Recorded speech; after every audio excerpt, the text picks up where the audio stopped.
All right. Welcome on in. Welcome on in. How's everybody doing? Let me know if he's too loud too, if Else, you how you guys can. doing, my guy? I'm doing good, man. How are you? I'm doing good, doing good. All right. So, for those of you watching at a later date or those that are here early, appreciate you. I'm with Is There No One Else? So, we're going to be doing some Ashes of Creation discussions. We're going to be going over some hot takes and everything like that. So feel free to skip ahead a couple of minutes while we get things set up. But we got a couple of talking points already predetermined. First one you see here in the background. Um, but I'll actually go ahead and let Else go ahead and start off, give a little background of him, his channel, his fancy for Ashes of Creation and whatnot, and then I'll probably go after that. All right, what's going on, ladies and gentlemen? I think a lot of you guys know me, but I go as Is There No One Else? And I started covering Ashes of Creation last fall, and I've had my eye on it for the last 3 years. The video I released today, if you guys want to go check it out on my YouTube channel, I actually got started like really following it after the Asmongold interview, and just listening to what Stephen Shreve had to say about what his vision for the game really, piqued my interest as a guy that really enjoys MMO PVP.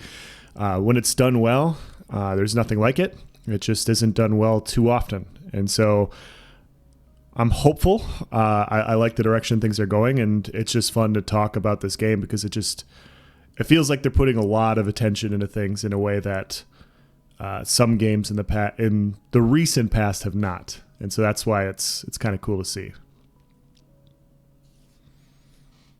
Awesome. So kind of a similar thing for me. I watched a couple of videos and instantly got hooked on the game.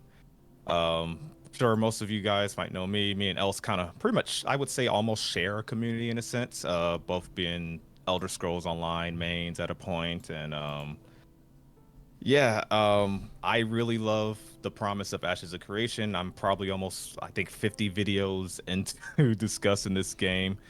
I really love all the concepts. Me and Else just go back and forth about anytime any new news is released or anything like that, and we're excited. I think both of us have our Alpha 2 keys. Just counting those days until we Yep. actually get to use them. And yeah, Else is somebody I typically always kind of have like a I would say a common take with. Like me and him pretty much on most things would have like the same perception, or I would say logic or approach to most things. So um but I think, maybe at some point we clash in today's stream, and maybe I say he's too much of a care bear, and It's maybe I possible. get, things can get real. So but yeah, we're going to be going over the communities discussions. Like I said before, Reddit posts, it could be a Discord message, YouTube comment, forum links, and we're just going to kind of freestyle. We're not too scripted today. We got a couple of things like you have here on screen, but for the most part, we're just gonna, just discuss with you guys. If you guys in the comments want to like chime in, provide your opinion, just let me know. And what else? Am I missing anything? We're gonna probably spend a lot of time with the most hot topics, which is probably freeholds, nodes, and stuff like that. So yeah, it's gonna be fun. Yeah, And I guess yeah, you can take it from there. yeah, I agree. I think my kind of goal with this is to be a lot more casual and laid back and just kind of talk with the community about things because I mean we're all along for the ride. There's not a whole lot to talk about and dig our teeth into until we get into Alpha 2 and figure out how things work and how things are actually going to function. But it's fun to talk about, and it's I already told you nice, but yeah, I stumbled on the forums yesterday. There was so much stuff to talk about. I was like, holy crap! Yes. We could spend multiple podcasts discussing some of this stuff. This is crazy. The Ashes of the Creation forums are like I told you, a gold mine. Like I've had so many videos just from a forum topic, whether it's just I guess debating what a person said or agreeing, or there's occasionally sometimes something I like about this game is that there's stuff still, even with me following it closely, there's stuff that still surprised me, or I see someone think of something that I really didn't think of myself. Like the recent video I posted yesterday about the inventory space. I was like, oh, okay, that's a little neat, little something for your inventory. And then Sure. Steven went as a guest on that podcast and how he explained how that has PvP implications. I even thought about it in that sense that, okay, they're probably not even going to loot all your stuff. Like, you can probably go back to your ash pile and your stuff will still be there because of the way the inventory system. But they don't have bags really equipped for that. They probably can't take but so much from you. And I think something like that, like, just still being surprised. Obviously, we're all going to constantly be in surprise, right? We're, there's still stuff that's behind the scenes and we're learning every day. But I think being surprised by different perspectives is what still gets me going. Yeah, that I watched that this morning, and I didn't think about it either. Like I've been after reading the forums and reading stuff, I think about this game a lot more than I probably should since it's not out yet, considering it's not out yet. And I didn't even consider like the craft bag size having an impact on looting for like corruption. It didn't even cross my mind. And as soon as I heard you say it, I was like, wow. So this entire, not only is depending on the balance of the corruption system, of course, but not only is that like potentially a non-issue compared to the outcry you've heard, but they might not even take much of anything. And so all it is just your respawn, and it's just, I don't know, it's super interesting. Yeah, that was something I was like, wow, the way it tied into PvP somehow. Like, I originally just, Tetris, okay, cool. I guess that's something, little mini game. I like little mini games because they said they're gonna have like a little mini game with crafting. I'm like, okay, this is just another one of those mini games. But then, Sure. yeah, like seeing that was just like, okay, that's pretty cool. So the way we kind of got this set up, you guys, and by the way, anybody in chat, just know I see all your messages. So I'm gonna go ahead and say hi to everyone. I'm not ignoring you, but we'll try to not to interrupt ourselves too much, of course. And what was I about to say? So if we see you in chat, basically, we're just going to try to keep the discussion going forward. But of course, if else, especially on your end, if you see somebody in chat with a argument, the discussion, or a question, feel free to like attack that or cut me off or whatever. For so sure. we can get the community involved in it as well. And then I think that'll be a good way to go about it. Yeah, as long as it's within flow of like what we're talking about, I think it's good. But yeah, like if we're talking about nodes and you guys want to talk about animal husbandry or something, it's like, maybe save that one. So yeah, like if we're talking about nodes and you want to discuss LeBron James this next season, I mean, we could try to squeeze that in. Is basically what we're saying. Yeah, I'll talk about LeBron all day. I'm good with it. Yeah, speaking of LeBron, so what do you think about okay, there we go. I'm already getting off subject. Okay. So the way we pretty much got this formatted is we got a couple of like YouTube comments, forum posts, a couple of threads here. I'm going to go ahead and just get the ball rolling here with this first one I have here on screen. And then else you can either go down the line. I know some of them are my YouTube comments that we got shared. Or do you want to link me the one you have up and then I can put it on my end? Oh, yeah. I'm at the very, top. One. Okay. Yeah. I was just going to go straight down. And if you want to like either discuss from it or skip one that maybe I posted, if you don't have the context, we'll just kind of free ball it like that. But so the first one here is from Panda, and so this was left on the which video was this? Oh yeah, the Freehold changes. So he says, personally, I like the idea that they have behind Freehold changes, as it will encourage players to participate in guilds and not just play Ashes as another one-off single-player experience. This is supposed to be an MMO. The more reasons we have to interact with each other, the better off things will be. So I like this, and this is something that reminds me of something you said in your video today. I was listening to that while I was driving for work today, and like, this is gonna be different because, like you said, me and you are both like solo 1vx PvP players. We're not Zerga, we're not large grouping, or not usually. And this is gonna be an adjustment, but I think for both of us, a welcome adjustment. And it gets back to that old school MMO feel where you got to work together. Like, yeah, you can be a grade A crafter, but if you don't know a good processor, or if you want a good mount, but you don't know someone that's good with animal husbandry, etc. It's just so many. There's no way you go about this game I mean, I guess maybe to a smaller extent, but as a solo player and a lot of MMOs, especially one I've got the most hours in, the Elder Scrolls Online, definitely catered to the solo player. Like probably, I don't want to say the term too much, but more than traditional MMOs. Let's say that. Definitely. Yeah, and it's funny that we have this background of ESO where it's more solo based. Like, we've known each other for 2 years now, and I think we've played with each other in ESO twice. It's just kind of it's just kind of funny to think about it that way. But I completely agree. I look at this and I was considering the crafting stuff today, and we'll talk about that in a bit.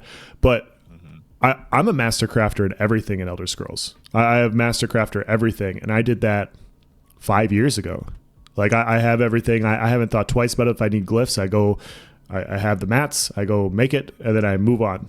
Yes, and yes. and it's funny because like just about everybody is a master crafter in that game, and so there's no specialty to it. There's no interaction. Like if you've spent time and you actually want to do it, like it just doesn't take much time. So yeah, you're a jack of all trades. You don't got to focus on one thing. And that's something, I mean, obviously, I think most players, I'll say a lot of players will be happy with that system. They can do everything by themselves. They don't need anybody for anything. But I would like to think it's a lot more fun when you got to be a specialty. Like, to me, to be in a master profession, like say you're a master carpenter, like say that was my job. I'm a carpenter. I'm really good at woodworking. And I shouldn't also be the best mechanic around, you know? Yeah. I like that I'm probably going to have to go find me a mechanic when my car breaks down. And so I feel like it's more realistic and also puts you in a bind. Like, okay, what do I want to focus on? Actually, as I'm talking, you know what I just thought of? New World. When we started New World, remember we was assigning each other roles? I was like, going to okay, bring that up, actually. That's funny. that's awesome. Like, I was like, okay, I'm going to work on, I think yours was like weaponsmithing, and I was going to do armor. I was going to level up the armor skill line, and then, you know, we just kind of feed off of each other. And that's probably what's going to happen with this game. Yeah. And then to add on the end, Hounds decided to take it all on himself. Like he wanted to do all of it. And so Hounds became the master crafter of everything, which is cool. But that's not going to happen in this game. Like in this game, it's like, well, one of us has to friggin' do something, you know? And so, quick comment from Turkish in my chat. He says, being a gatherer who has to seek out a processor, then take those process materials to a city to craft your weapon sounds amazing. Great way to meet other players. It will definitely make being a master in your field feel more rewarding because other players will need you. 100%. I completely agree with that. Nice. I like that. I completely agree with that. Yeah. It's such a cool, like, I will say I do have questions. And this is stuff that'll be answered during Alpha 2. I have questions about how rare master crafting is going to be because it is attached to the freeholds. Like, yes, I understand the achievement, but are we going to have enough people to be able to craft things, or is it going to be like, are they going to have too much demand for gear, for maintenance, for repair, and are they going to have to open that up? I don't know. And so that's an Alpha 2 test concern from my perspective. So yeah, it's going to be interesting to see how all that plays out, because you're going to, like, if you really want to get to that in-game crafting, if crafting's your thing, well, you got to know somebody, or, you know, you would hope at that point, especially during testing, wait for that first person to get their freehold, get that process and, well, that refining and all that ready to go, so you can actually level. I assume that's how it's going to work. Like, to level your crafting, you're going to need to use that finely tuned processed gear, so you can level your crafting by crafting that best gear. So yeah, and as Steven said, you know, crafters make the best shit, and you know, it's true. but you're gonna need someone to gather it, and then you're gonna need someone that's gonna refine it, and so it's like it's. I like how it's full circle. Yeah, and I mean, on a broader scheme as far as MMOs go, you see this dichotomy between PvE and PvP players a lot. Like, oh, you PvPers are just bloodthirsty sociopath. I've literally seen that. Like, you're a bloodthirsty sociopath, and I'm like, easy. I just like competitive games. Like, that's it. Yeah. And you know, PvE, Care Bear, like that entire thing. And in this game, that's not going to matter. Like, it's just, hey, I don't like crafting, or I don't have access to crafting. I'm going to, like, if I want to do something, I'm going to have to, like, build these, you know, I'm gonna have some conversations. I'm gonna have to work with a guild or a community in order to get the things I need so that I can function in this game well. And I think that's great. Yes. Catching up with chat here, we got people saying Steven said it's always that playing solo is going to be tough for sure. Somebody else said there's gonna be 5 metros per server for sure. And that's where you're gonna get that big in-game crafting done at. And of course, like I said earlier, you know, having someone to process that. Like, it's gonna be very interesting to see how the economy unfolds. That's what's like, and I'm not really super into that kind of stuff, but for Ashes, like, man, like seeing how the economy takes a turn, like if there's like land degradation and or if there's certain materials that's more rare, or there's not too many people near that node that leveled up gathering to mine that really, you know, focused on mining to get those good ores or whatever the case may be. Yeah. And how that feeds into the cost of getting that in-game gear crafted. I don't know, it's just going to be like, I think the market is going to be really basically being there when they set the prices on the market is going to be interesting, because at the beginning of the economy, you have the ability to determine something's worth, and how that's going to vary from server to server will also be interesting, because 2 different servers can have 2 different economies and experiences. So who knows?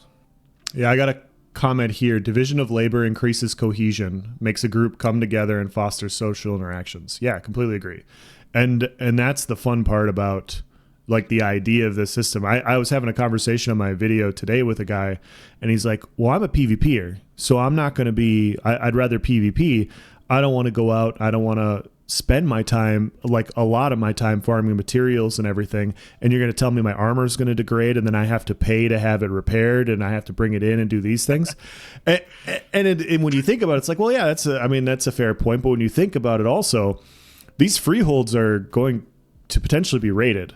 You have these caravans that are going to be rated because these materials, in an ideal world, they're going to be highly valuable.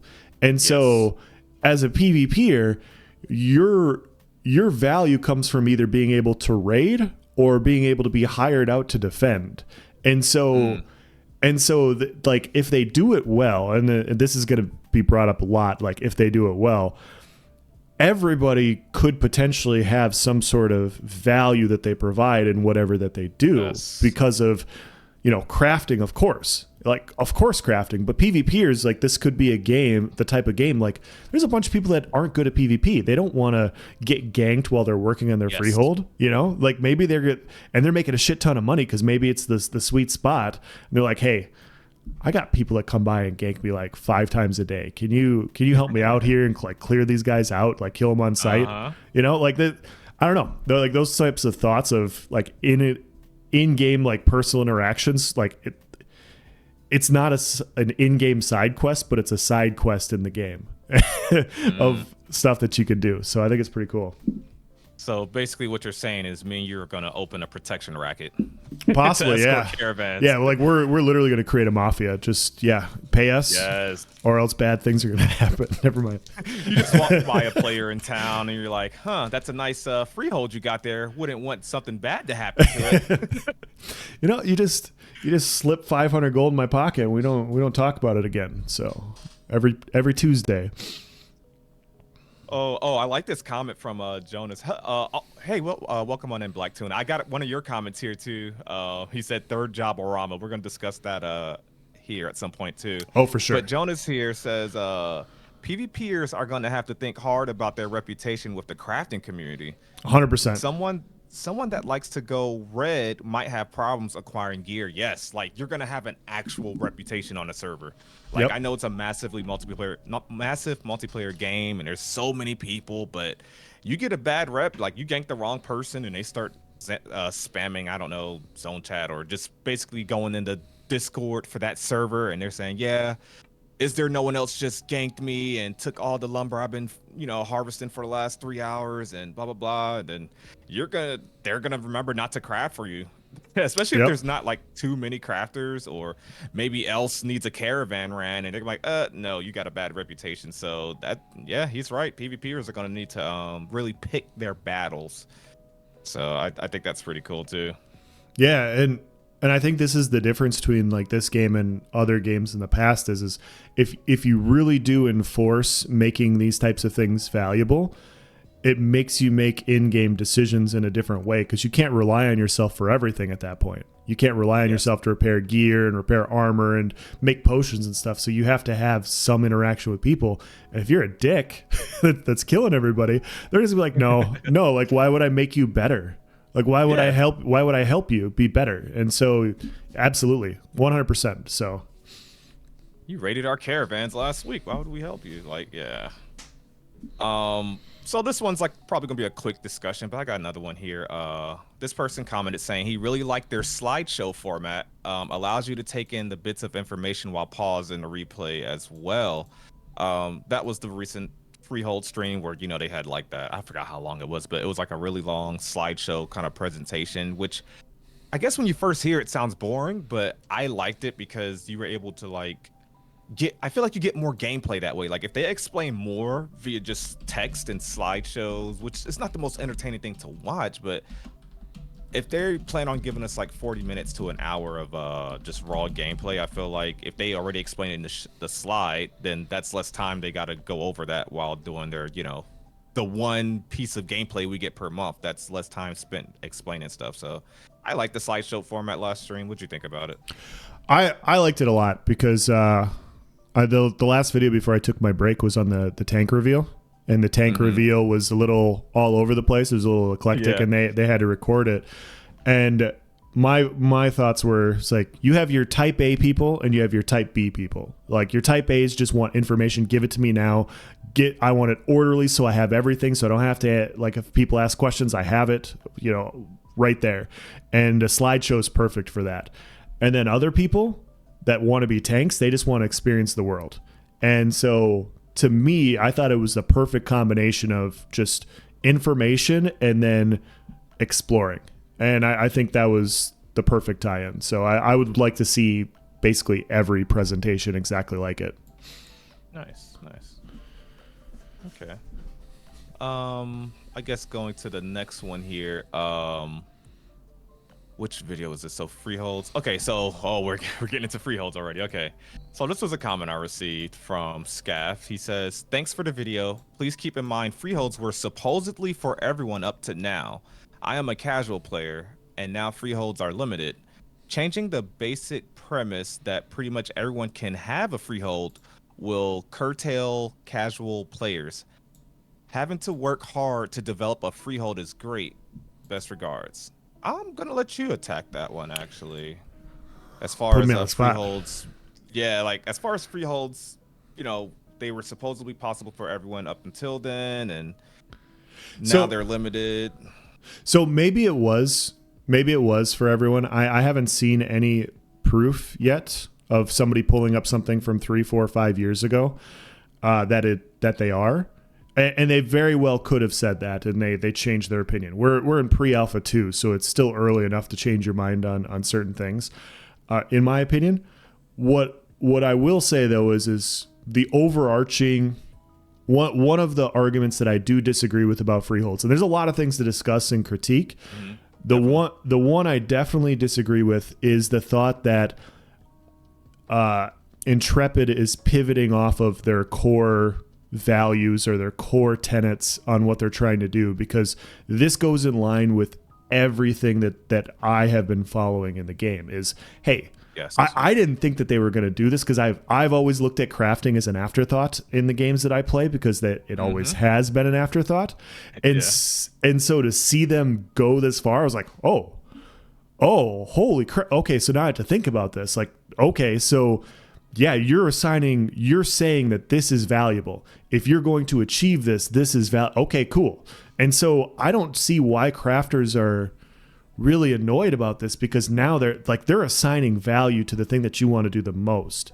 And it's not easily accessible, which is the main issue, is everybody wants it. Yeah. And that's not what the game is. So. Okay. I got a question here in chat. Tuna says, but are Freeholds the only housing, or are there other places where you can craft? So you can craft in the nodes. I'm not positive on if the instance-based apartments like inside the nodes and all that stuff will have crafting in them. I think we'll find that out in this month's stream. Something to keep in mind is that the craft, so freeholds only have the highest end of processing. So that's taking, in layman's terms, taking you know, raw harvested goods and refine them to the better mats. In a rough sense. Or to Crafting ingots. is a, yeah, exactly. And crafting is a whole nother thing, which does not require a freehold, from what I recall. So that's something to keep in mind, is that, and that's something they said, but I feel like they should emphasize more. And if I had to give my feedback, which I guess is pre-feedback because the node showcase hasn't happened, but what I hope they do to kind of give people that aren't aware that freeholds is not the only housing in Ashes of Creation, is that they show some instance-based or node housing during this upcoming node stream. I think that will go a long way for the casual audience, because I can't tell you how many people, whether it's in comment section, my comment section, or if it was on Reddit, where people assume like, oh wait, I love housing in MMOs, and you're telling me only 10% of us is gonna have housing? Like, Yeah. no, freeholds is the open world, non-instance based. Like, it's, your house is like basically a part of the actual open game world. It's like I always call housing on steroids. There's still going to be node housing. There's still going to be ends. You're still going to be able to, you know, get a home. It's just freeholds is probably not going to be the most common one. So, yes, it's still tied with some things like animal husbandry, processing, and, you know, certain stuff like that. But yeah, and I'm not sure if you can farm at other, what do you call it? Other kinds of housing. That stuff is, I don't want to speak on, I'm not 100% sure, but I guess we'll find out in the node showcase. But yeah, I really hope they show some other forms of housing. I think it'll go a long way for their audience. Yeah, I agree with that. And they were only going into freeholds, and this information's available in the wiki too. But yeah, just, I think a lot of people got a little shell shocked that, like, hey, I can't, not everybody's going to have a house. I think there's 4 different forms of housing in the game. And so, if I remember correctly, and it's just one of those things where yeah, like this is a little bit different. This is a little bit different than the other stuff. And so, yeah, I actually got a compliment. I got a comment here. Nothing about freeholds worries me. I'll get an apartment or a house until the opportunity arises, or if I even choose processing. Yeah, that's where I'm at. Like, obviously I'd like a freehold because I will work towards one at one point, but yeah, I'm not stressed by it. I'm not going to be out on it forever. Mm-hmm. Yeah, I'm still under the impression that I'm gonna either I'm either gonna be like saying, hey, you need a roommate, you know, because you got the family system with freeholds where you don't have to be the owner, but you'll still get the benefits. Like, I forget the number. Is it 8? I don't know if they confirmed, but you can have a X amount of family members, and basically it's your roommate. That's the way I look at it. And you guys can share that freehold, and you can, you know, have certain permissions. Like, I can harvest from here, I can use this, and it's basically your freehold. So something people need to factor that in, that it's not just one person per freehold, so that number looks a little bit better. So I'm either going to be a roommate, or I'm going to wait for that first node seed, is what I've been saying. Like, hey, I'm not going to rush. I'm not going to probably do too much to where I'm one of those first freehold owners, but yeah, the second a node gets sieged and those things come available, yeah, I'll probably go hard for one. I'll want one. I'll go try and loot one. Yeah. Okay. Let's go on. Got a couple more comments here, and then I think we can probably pull up some Reddit posts. Sure. I did want to say that I did post the Stephen Sharif Freehold article that he posted last Friday. I don't know if you'd read that in full yet or not. I just want to let you know that it's also in there. So. Yeah, I think that'll be a good one to go through as well. I've seen that one in there. All right, so our next one is from this is from Zillan. Zillan's another Ashes of Creation content creator. He actually reacted kind of to one of my videos. It seems like he has good content. Go check him out. For sure. We might bring him in on one of these. Who knows? We'll see. He commented on the Freehold, my Freehold video, saying, I have a feeling this entire uproar will end up being for nothing once Intrepid sees the system in action during testing and makes tweaks to it. Will every last person who plays get a freehold? Of course not. But everyone who really wants one and puts in the effort will get one. Yeah, I think it's important, and I know like I make content on the game, like I'm gonna have opinions based off what they tell us. Feedback is important. That's why Intrepid has it. But in the end, I don't. People shouldn't get overly panicked and just start like, oh, I guess I won't be playing this game and blah blah blah. Like, forget that. Don't forget that it's still a work in progress and things can still be tweaked. And the purpose of Alpha 2 is to test. Like, this isn't the final things. Like, are they gonna change their whole core values? Like Els was talking about earlier. They're not gonna change their whole core values, but they'll probably make some small tweaks. It's open development, and so just don't get too far ahead, and you know, just wait to see how things turn out. I'd say. I agree with that. I think a lot of people are. I saw people asking for refunds, and I'm like, there's nothing finalized yet, and yeah, but I mean, I get it, but I don't know. I can't jump that far yet. Exactly. Fox, not everyone gets a trophy. That's right, Chad. What Chad just said the most Chad thing in chat. Not everyone gets a trophy. There you go. Fox also said something pretty cool. He said rather this freehold system, rather that than paying $60 for an ESO house. $100 houses that you can just buy. Man, yeah. And those are instance based, by the way. Like that's interesting. All right, so this one's a hot take. This is more of I'd say a negative one. Finch says the limited number per server, talking about freeholds, will be removed before release, or the game will ultimately fail in player population as people will be unhappy with such system. It's very similar to New World. Some mechanics were removed before launch, before they were cool/good, only for a percentile of the player base. They still left territory control for PvP companies, and that did not do the game any good. So Ashes has something to learn from. And if not, another game maybe will learn from them both. Okay, so breaking this one down, he's saying that the limited number of freeholds will be removed. Like, that's just not going to happen. That's just something temporary. They're going to change that. There's no way, as a majority of people are just going to be unhappy with the system. I actually seen this kind of sentiment a lot of people thinking Steven and Intrepid's going to change that part of their vision. And I quite frankly have to respectfully disagree.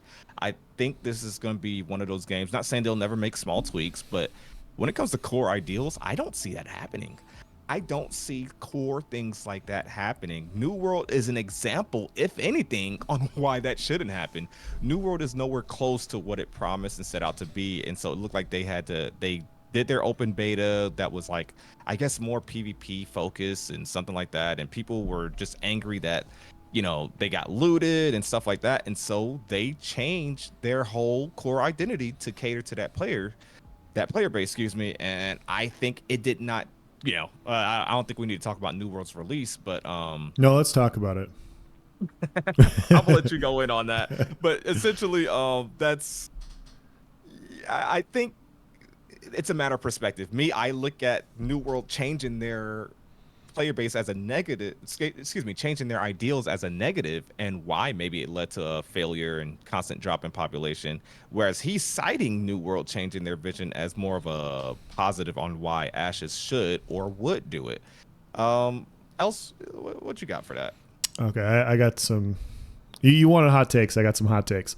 I do think that I think it's great that he brought up New World specifically, since we're actively playing it right now. Mm-hmm. Don't judge me, please. I do actually enjoy New World right now.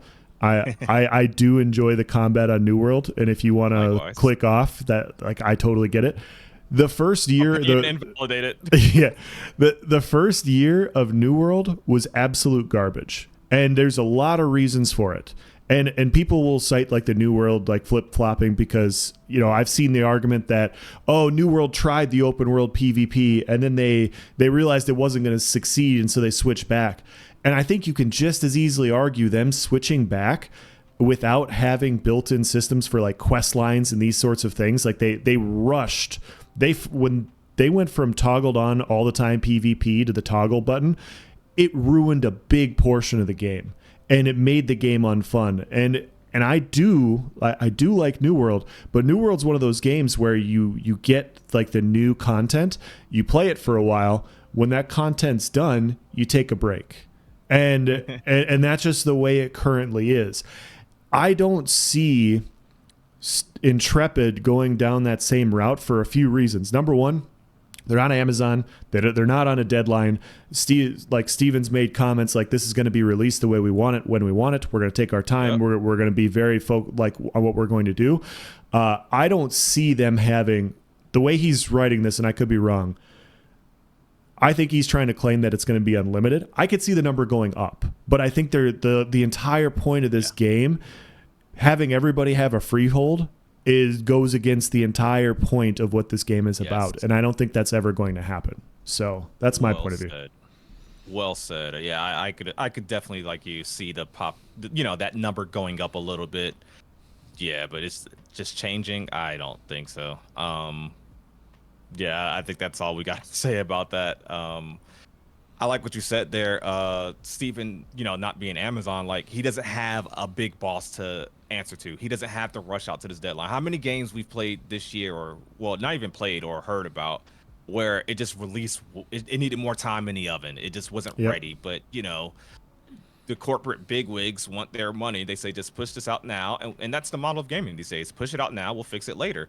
And actually, that brings me to another point. MMOs, I think, like New World, didn't release with enough like content to really sustain it for a long time, and because they wanted to do what every MMO before them was able to do.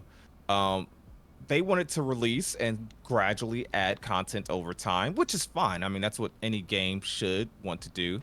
Yeah. What Ashes is doing, it's trying to compete day one. Like, it wants to have enough content like day one. You don't got to wait till like, oh, check back in on this in a year, or like New World's Brimstone Sand. I think that's when me and you both started playing around then. That was their revamp. That's saying, all right, we had some time. This is our new game we're trying to present to you. We've made these changes. The beginning experience is good, and like, okay, we fixed it. No, that's where the game should have released, at that quality level at a minimal. So completely agree. Yeah, not Steven not having, being under, like, if I woke up one day and I saw that Electronic Arts bought Intrepid Studios, I'm like, oh god damn it. Alpha 2 in 2 months. Well, like we've talked about New World a lot, obviously, and I'm really not bashing the game. We're just talking about the first year and why it's a failure. And I think it's important to talk about like some bigger failures in games, because we don't want to see that happen to any game we enjoy. Yes. When I started off playing New World and I was leveling up and I was going through the quest line and stuff, the storyline is just lacking compared to other games. It just is.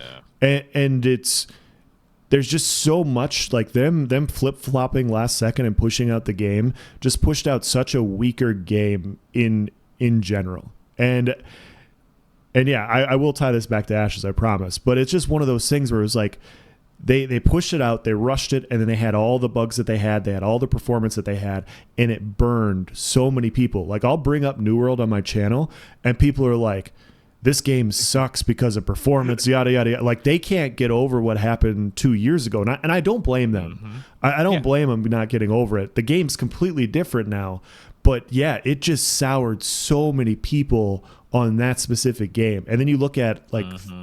What's happened so far with Throne and Liberty, and it's like, Intrepid, take your time. Just take your time, get it released right, get it released properly, and yeah, if that has to be 10 years from now, we'll keep a podcast going for 10 years for this. We'll find something to talk about, surely. Yeah, well said, especially with the Throne of Liberty reference. Jonas in chat says, I was in the original PvP sandbox alpha for New World. Aside from a tiny hardcore group, they couldn't keep testers in game. They quit in droves. AGS panicked. And yeah, they panicked and they, what's the word? Succumbed to pressure. And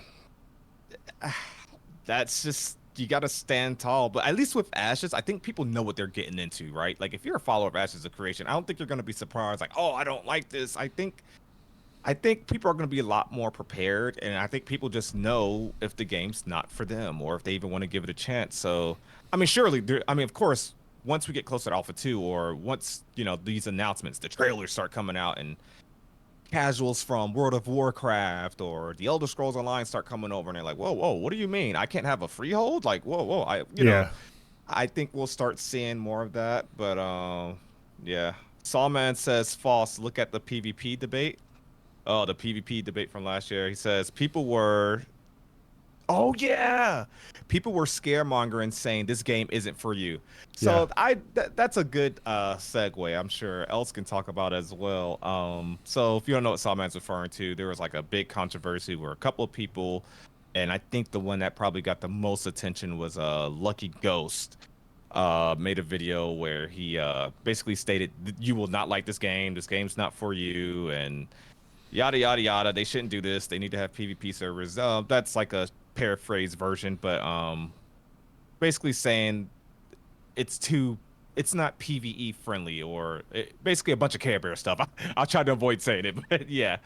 And there was some different opinions. I'll say there were some different opinions out there, but you could see how someone that doesn't know how the game works, how the corruption system works, can like quickly spread misinformation, or how someone casually looking from the outside will hear about this game and start learning about certain systems, or they hear one extreme version of the systems and they're like, "Oh no, I don't want to just be getting ganked all day. I just want to go pick flowers with my friends and have my freehold and, do my housing, and they paint the worst picture of the game, and we're probably gonna actually, I bet my guess is that we're gonna go through that all over again, full circle, once like I said, we get closer to release or the game gets Oh even yeah. more popular. Well, and it's great that Sawman brought that up because, hi Sawman, by the way. I think it's great that he brought it up because that happened, and I was like, wow, like this is just so much stuff that like it shouldn't be. Like, it's fine if people are going to disagree. That's more than fine. But people were just ignoring entire systems that they didn't even talk about systems in the game. And it's like, how are you going to bring up issues with the game if you're not even going to say like, hey, they have these systems, I have my doubts. You could still do the exact same video and just kind of provide that caveat and say, it hasn't worked before. This has to go really, really well. They have to really keep their finger on the pulse. Never seen it happen before. I have my doubts. And I think that could have been fine.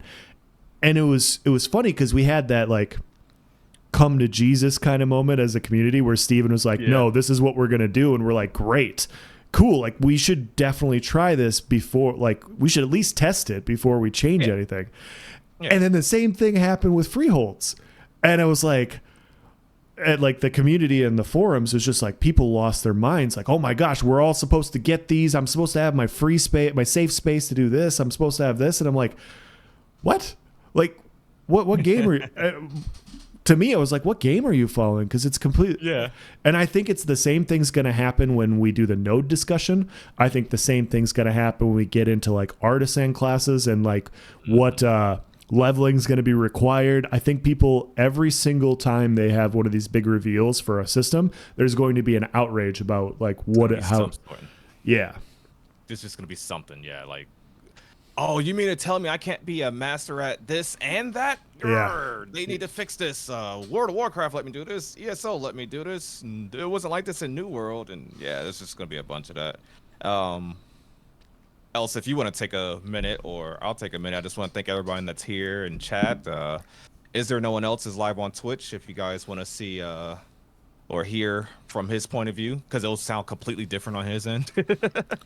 And I want to say hi to everyone in chat, everyone that's participating in this discussion, and just say that yeah, we appreciate you guys. Yeah, we're really just trying to talk with the community and get a community rolling because that's what this game is really about. And yeah, we got so much information the last couple of months. We finally just decided to get off our ass and start this. So yeah. Luby, I hope I said your name right, sorry. But him in chat says, to be honest, the only thing I'm worried about is the first few days after launch. The starting zones are going to be a war zone unless there's a safe zone of some sort.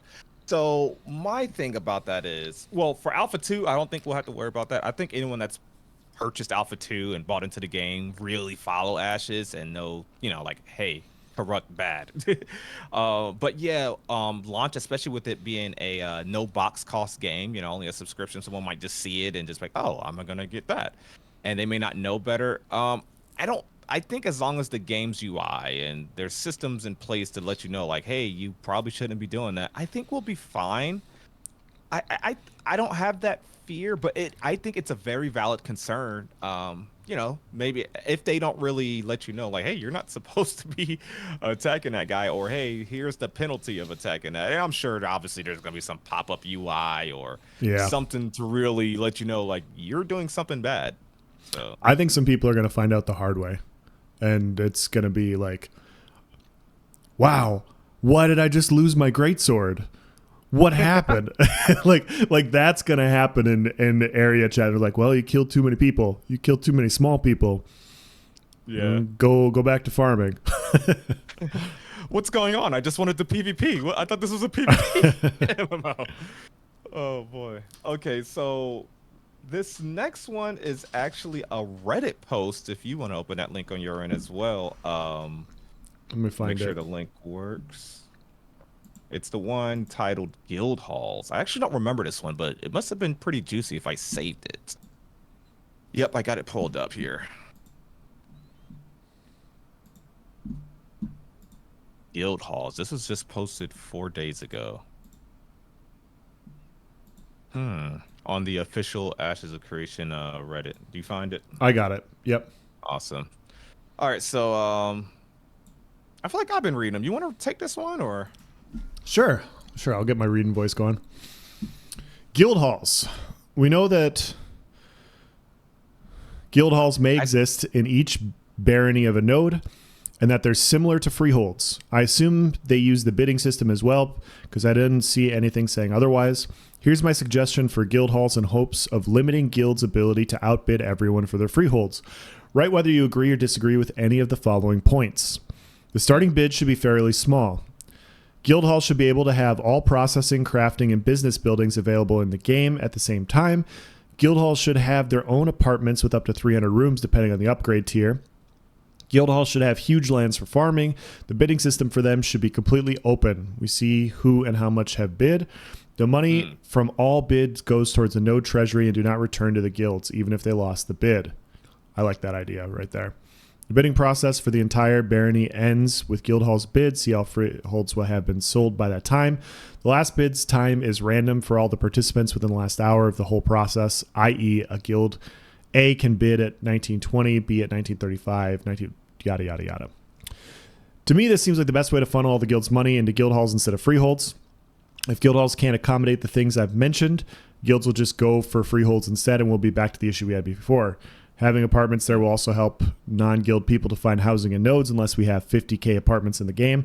Taking all money from guilds by the end of the process will help prevent other baronies from being overrun with the guild-based freehold buyouts. Obviously won't completely resolve the issue, but will at least lessen it. I'm very interested in hearing from both casual players and the GL. I don't know what GL stands for.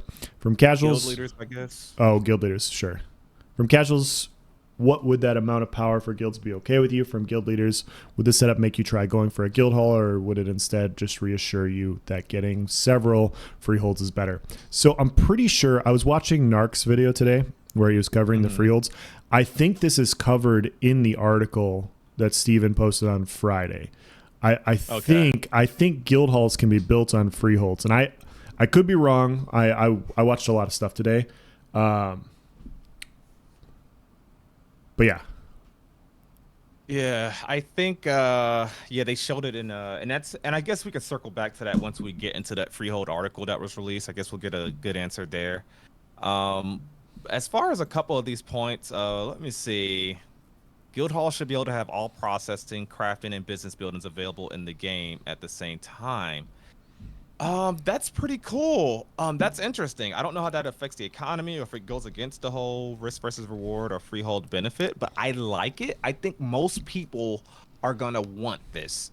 And so what that means is, but it probably takes a big power creep away from the freehold. So I want to be careful with my opinion here, but If I had to give a positive and negative about that one right there, I could see the positive and negative simply because not everyone's going to get a freehold. Everyone's complaining about not being able to get a freehold, which I mean, boo-hoo. It's just part of this game.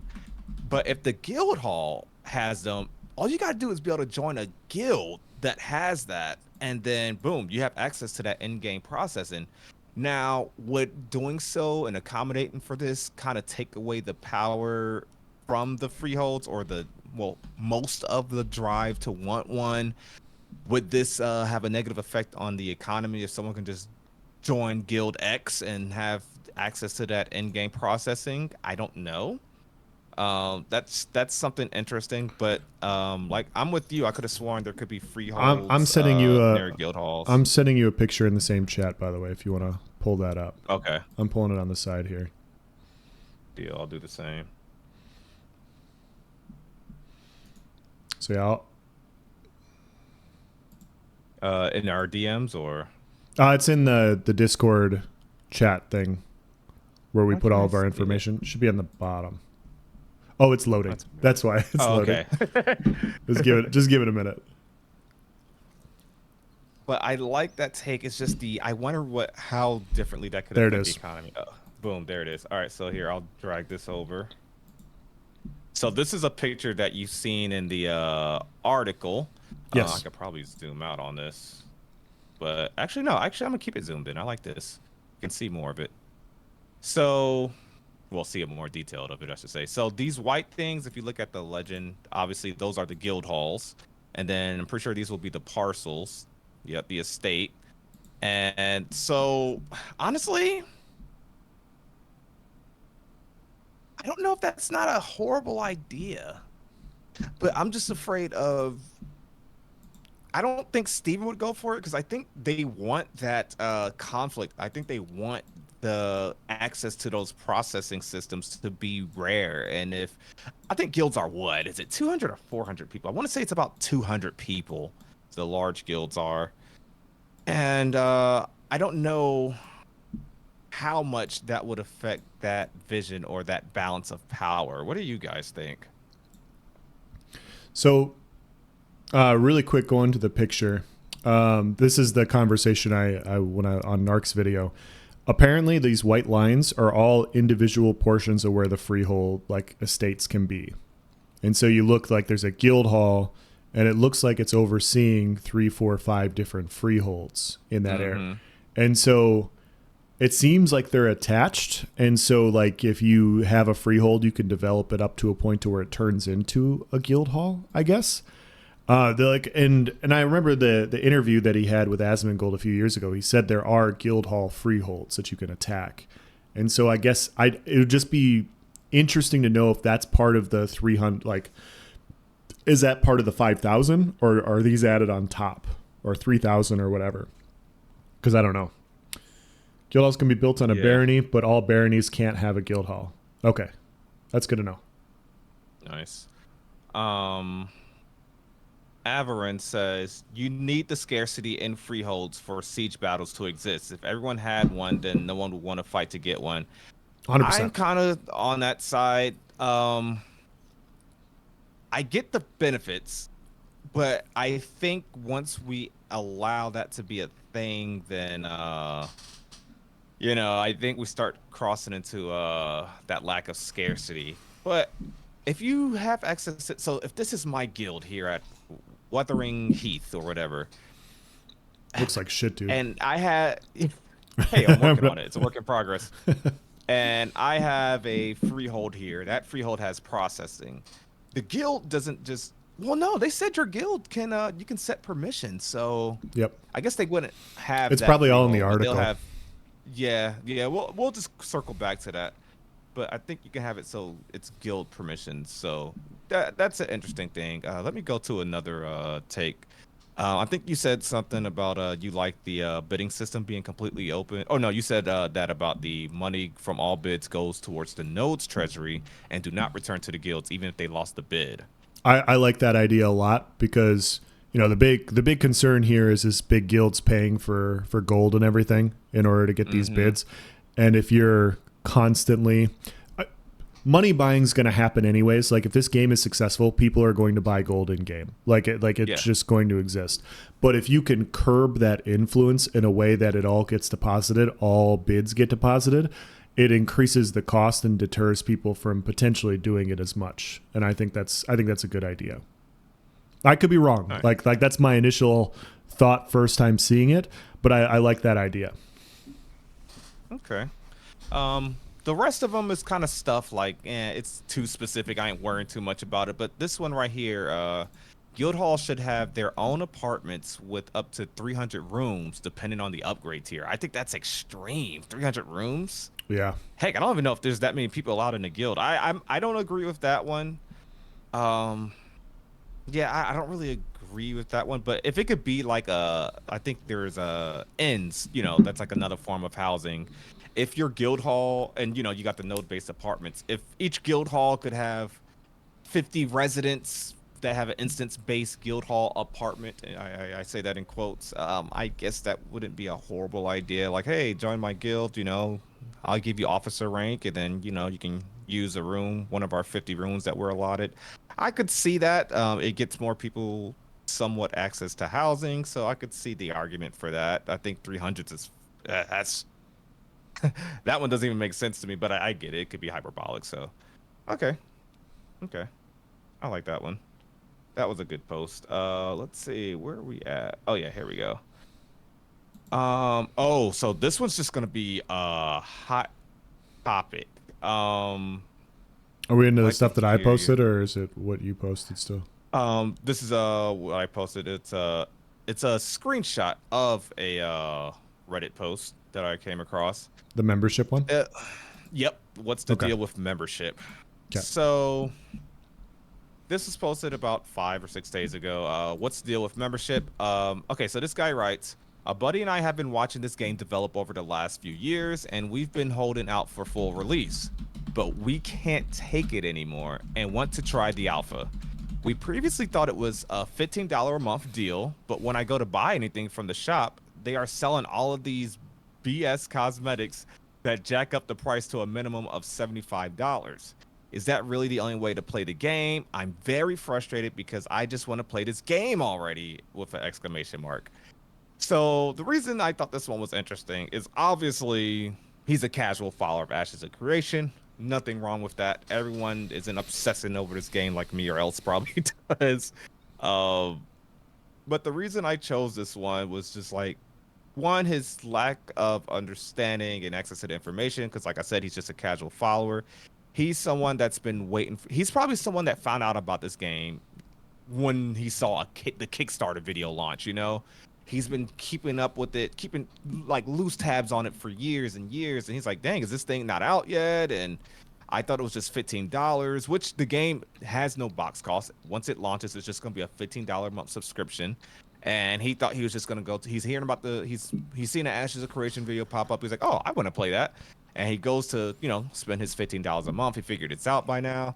And he just sees all the cosmetics packs. And he's just, he seems very frustrated in this post and not understanding that it's a far ways out.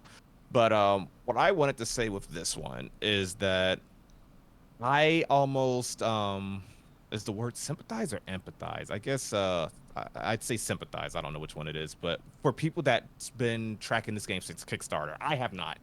I have not been around that long. Like Phoenix Initiative players, I salute you guys for your patience. Like, you guys been following the game and waiting on it even longer than I have. And bravo. And I get that those people that backed it or kept track of it back then are just going to be frustrated. The patience is tough, especially for a game that looks this good. But this one was interesting because it's obviously more of a casual player who's also frustrated and impatient. Probably someone that's not watching every monthly live stream, but yet he was frustrated and don't understand why the game is released. So, what's your thoughts as far as players losing patience, and your thoughts on players that's been waiting even longer than you and I have? So, my first thought when I was reading this, well, I have two thoughts. The first one was, when I bought my membership, it was a little bit tough to figure out which one I was trying to buy. would for the Alpha 2 key. So I do understand the confusion there. I bounce back and forth. I'm like, okay, is this the one? I just want to make sure, like, I double checked everything and all that. So I haven't checked the shop in a while, and so maybe a little bit of clarification in that situation would be good. Like, hey, like, there's no playable game right now. This is this available here. I have no idea. I don't know if that even that might already exist. So, but I do remember that I did have a little bit of that confusion. The second thing that came to my mind is MMO players are down so bad right now, dude. It is like that's the first thing that crossed my mind. I'm like our buddy, I'm not going to name his name. He watched the clip from Throne and Liberty, and the trailer. It wasn't even any gameplay, and he's like, "This game's going to be game of the year," and I'm like, "Hey man, like, I'd like to see some gameplay. Like, I'm obviously interested in new MMO. Like, I'm definitely down for a new MMO.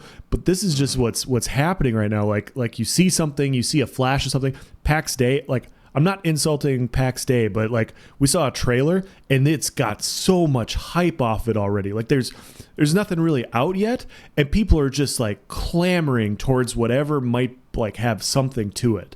And it like that's my first thought is like, people just want a good game. Yeah, we're like you said, we're desperate for a good MMO right now, and like Thorn and Liberty, I mean, I was one of the people, I was sold on the trailer. Like, the trailer, and every trailer we've seen from Thorn and Liberty was amazing. But I'm like, when people was like, oh, this is better than Ashes of Creation, and just like talking crap, and because, you know, Thorn and Liberty had like a for sure release date. I think it was supposed to be June or July of this year at the time. And then they had their good trailer out, and he's like, oh, beta soon. And, you know, everyone's like talking crap and compared it to Ashes. And I'm like, you haven't seen anything to be hype. You have not seen any actual product. And I don't know, that's a good shout, because that was so disappointing. Yeah, it was a flop. Tuna in chat just said from the website, Ashes, it says it right there at the shop screen on Ashes of Creation. Ashes of Creation is currently in development. You must have the appropriate key to access the current game during designer playtest times. Exclusive cosmetics rotate out monthly. Okay, so it kind of tells you that it's in development and all that stuff. Okay, it's been a while since I bought it, so I didn't remember. So, but yeah, I was with you. Like, I was like, okay, what's the minimal pack I have to purchase in order to get access to Alpha 2? Like, just make it simple for me. Like, what's the smallest package that comes with my Alpha 2 key? I'll take that. Yeah, you got to be like, just kind of off on a little tangent. You got to be careful with what you purchase. Like, I don't know, my point of view right now is I'm going to wait, like, for any new MMO, I'm going to wait a week or two to make sure everything goes smoothly. Like, with how poorly so many things have released, I'm going to wait and see. And I wish I would love for a game to like just hit the ground running and be so amazing, and then people are 2 weeks ahead of me and I have to play catch up, because then at least I'm in a good game. But I'm not gonna spend money before then. Like, it's just not worth it to me. So, and everybody's different. Like, you don't have to do that. I'm just saying, like, if you're watching games and stuff, just be careful what you're throwing your money at, because so many games out there, like, you know, hyping up vaporware just so that they can make a profit off of your early investment, and then, you know, something comes out that's not what it's supposed to be, and, you know, you're out your money. Yeah, wait till you see it. At least wait till you see gameplay. Yeah. Like PAX Day, I think that's the only other MMO I'm just like, oh, okay, that looks like it's gonna be good. PAX Day hasn't shown like a crap ton of gameplay, but it's shown somewhat some. Yeah. It's got something, but I'm not like super all in it. Like, it was easy for me with Ashes because we saw gameplay. Yes, it's in development, but it wasn't a trailer. Like, you know, I think that's the big part. Exactly. It wasn't a trailer. They showed actual combat. Like, you could look at that and be like, oh, I don't like the way that combat looks, or that looks like this, because, you know, it's a work in progress. But at least you see what the combat is. You get a gist of it at its first stage as far as what to expect. Yeah, and you get month-to-month progress too. Exactly. I got a Kickstarter founder here. Okay, Rock says Kickstarter founder here. Been a while, but then again, I backed Star Citizen and still waiting there. Oh, Star Citizen. Oh You gotta love man. Star Citizen. I think yesterday's video was the first video in a while where I haven't gotten a Star Citizen joke in the comment section. Like, I don't know who started that trend, but man, did it catch on because everyone thinks they're so clever when they make a Star Citizen joke, like, oh, Star Citizen 2.0. I'm like, oh, Yeah, I've heard that one before. I saw that one today too. Okay, so next one is another screenshot from a forum post that I thought was interesting. This is from the MMORPG Reddit. Very safe place that Reddit is. Only good things. So I'll read this here. So this user says, I propose MMOs totally deviate from the endgame / level grind mode we are currently experiencing for the last 3 decades. My gripe with MMOs right now is the lack of fantasy, and every game is hyper focused on gear, level, endgame, and PvP grinding. Can we get back to original Fable-like questing and fantasy storylines? I don't know how to pronounce this. Shane Mew style of storyline and like living out a life or actually RPGing. This whole model of end-game gear, PvP grinding stinks, and it's outlived its time. Let's get back to the RPG aspect of MMO and not be so focused on grinding dopamine hits. And then his last line here is, I like where PAX Day and Ashes of Creation are moving, but I think we should go a step further and eliminate leveling and gear and grinding altogether. So I thought this was a interesting take. I'm not gonna say good or bad. I like what he had to say. I get his gripe, and I think it's a cool thing to want and expect. Actually, I think a game that was recently announced. What's the name of that game that did the showcase today? Eddie was just talking about it. Oh, Starts with a P, I think. yeah. Shoot. It just had their reveal today. Well, This is their detailed reveal. you know what's in your head, and then it jumps out, and then it bugs you. Until Yeah, yeah, Palfy, Palais, something like yeah. that. I think that game is gonna scratch this guy's itch. But anyways, that last part where he said, "I like where Palia." Thank you, Scott. Palia, or however it's pronounced. So good doing these I on stream, so that people could just tell you Yeah, where you're an idiot. exactly. Palia. There we go. Um, the part where he says, "I like where PAX Day and Ashes are moving, but I think we should eliminate leveling and gear grinding altogether." I could be wrong, but when I watched the PAX Day thing where the director went in detail, I think that's kind of what they're doing. I'm not saying for sure. I remember if there's gonna be like completely no levels, but I like their game director almost as much as I like Steven and stuff that they say, like their mindset, their perspective on things. And I remember the PAX Day guy said something like, you don't choose the night class, you become the night class. And like that shit, it just, excuse my language, it just hit so hard. Like I loved it. Like I was like, wow, that's amazing. You don't just choose a class, like your character develops into that path that you took. And I thought that was really cool. So I would Yeah. like to think PAX Day is going that direction. And I think Steven's gonna bring a lot of these, at least some of these old school ideals that he's speaking on in this post. So, I I'd have to think more about like getting rid of levels and grinding and stuff. But this is a thought that I did wanted to bring up on this podcast because talking about Ashes and comparing it to other MMOs is, I think one of the things that people have a hard time grasping when it comes to Ashes specifically is that the game isn't just quest line to quest line, dungeon to dungeon, war to war. There's also interpersonal relationship combat strife that is also going to happen. And so when you look at a lot of MMOs right now, like, we keep bringing up New World. New World it's a newer game. It doesn't have a ton of content. You play it, and then when the content's done, you move on to another game until the new content comes out. And so so they got seasons, so you opt in for some seasons, and it's worth playing. It's worth what it's cost, in my opinion. I do think it's in a good spot right now. It can have more, but it's in a good spot. Yeah. But what's going to happen with Ashes is you're going to be like working on towards your goal. And we already kind of talked about this nice, but you have your aspiring to your goal, and then you have the keeping of your goal. and it doesn't stop. And so Ashes is going to continue with or without new content as it goes on, because player interpersonal relationships are going to constantly drive impacts in this game. And so that's the exciting part about this game is this game it's not just a one-stop shop at quest lines and everything. You're going to have all these other things where it's like, hey, I need to repair I got a war coming up in 3 days. I need to have my best gear leveled up and everything for this war. I'm going to have to go hire myself out to go like defend a caravan, or I'm going to have to go raid this caravan or do whatever I have to do. So I have the money or resources to repair this stuff so that I can, make it big in this war. And like all that stuff, it's just going to constantly add up. And I think it will generate its own content. And I like that idea because, yes, they're like MMOs. It's all about I have to get to endgame. And then you feel like you have to get the end game, and so you miss the quest lines.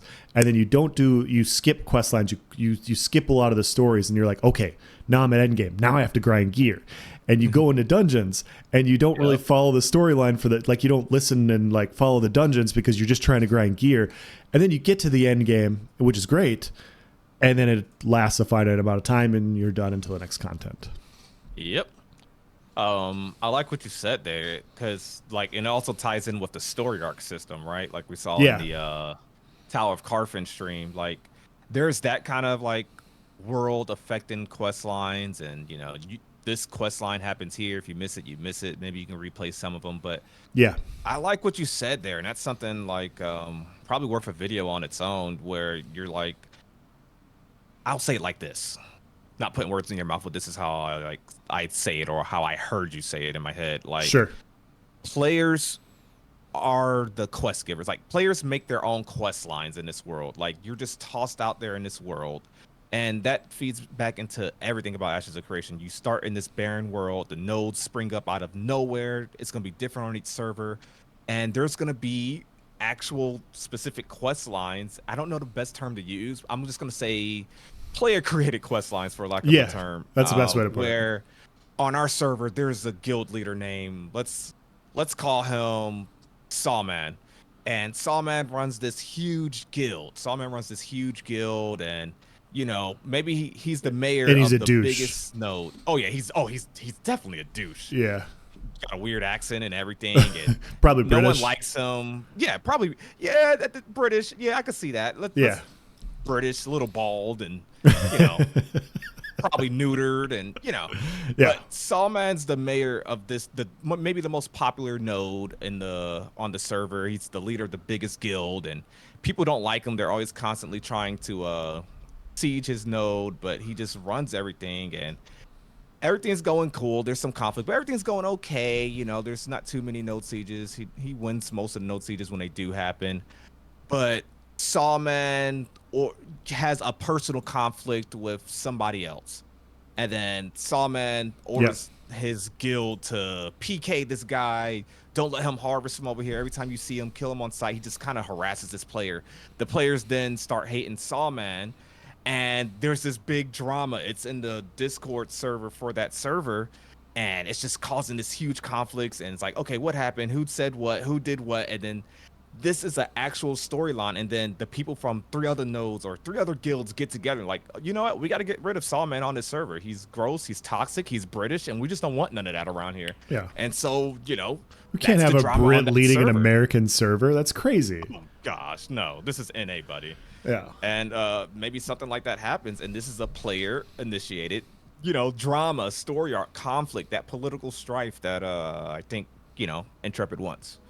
Yeah. Exactly right. And then like another fun one that I've thought about is like tie in like your build, right? Like let's say nice that you're gonna run like some sort of tanky paladin or whatever, like so kind of like what you have in New World, right, where you got sword and shield, and this one dungeon, all of a sudden this reveal for a shield dropped and it's best in slot across the board, and it's gonna make you infinitely better. Well, you and I are gonna be playing together, right? And then so it's like okay. Well, now my side quest is to go help Nice farm this dungeon. Well, we can't go into the dungeon right away because literally the biggest guild is also farming it for all their tanks. And so then we have to figure out what we're going to do to get them out of there. Well, they're the biggest guild. They probably got freeholds. They probably have caravans. Maybe go raid some caravans to get some of them people out of there. And then we go in and, you know, strategically, maybe at that point, if we narrow it down enough, then we could take them out and then we can farm for your shield.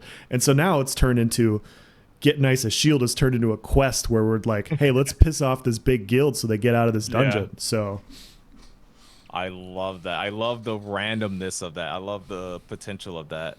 I got a chat question from Kirkoff. He says, y'all thoughts on AOC 1vx potential? And yes, 1vx is just outnumbered PvP. It's you against the odds, X amount of people.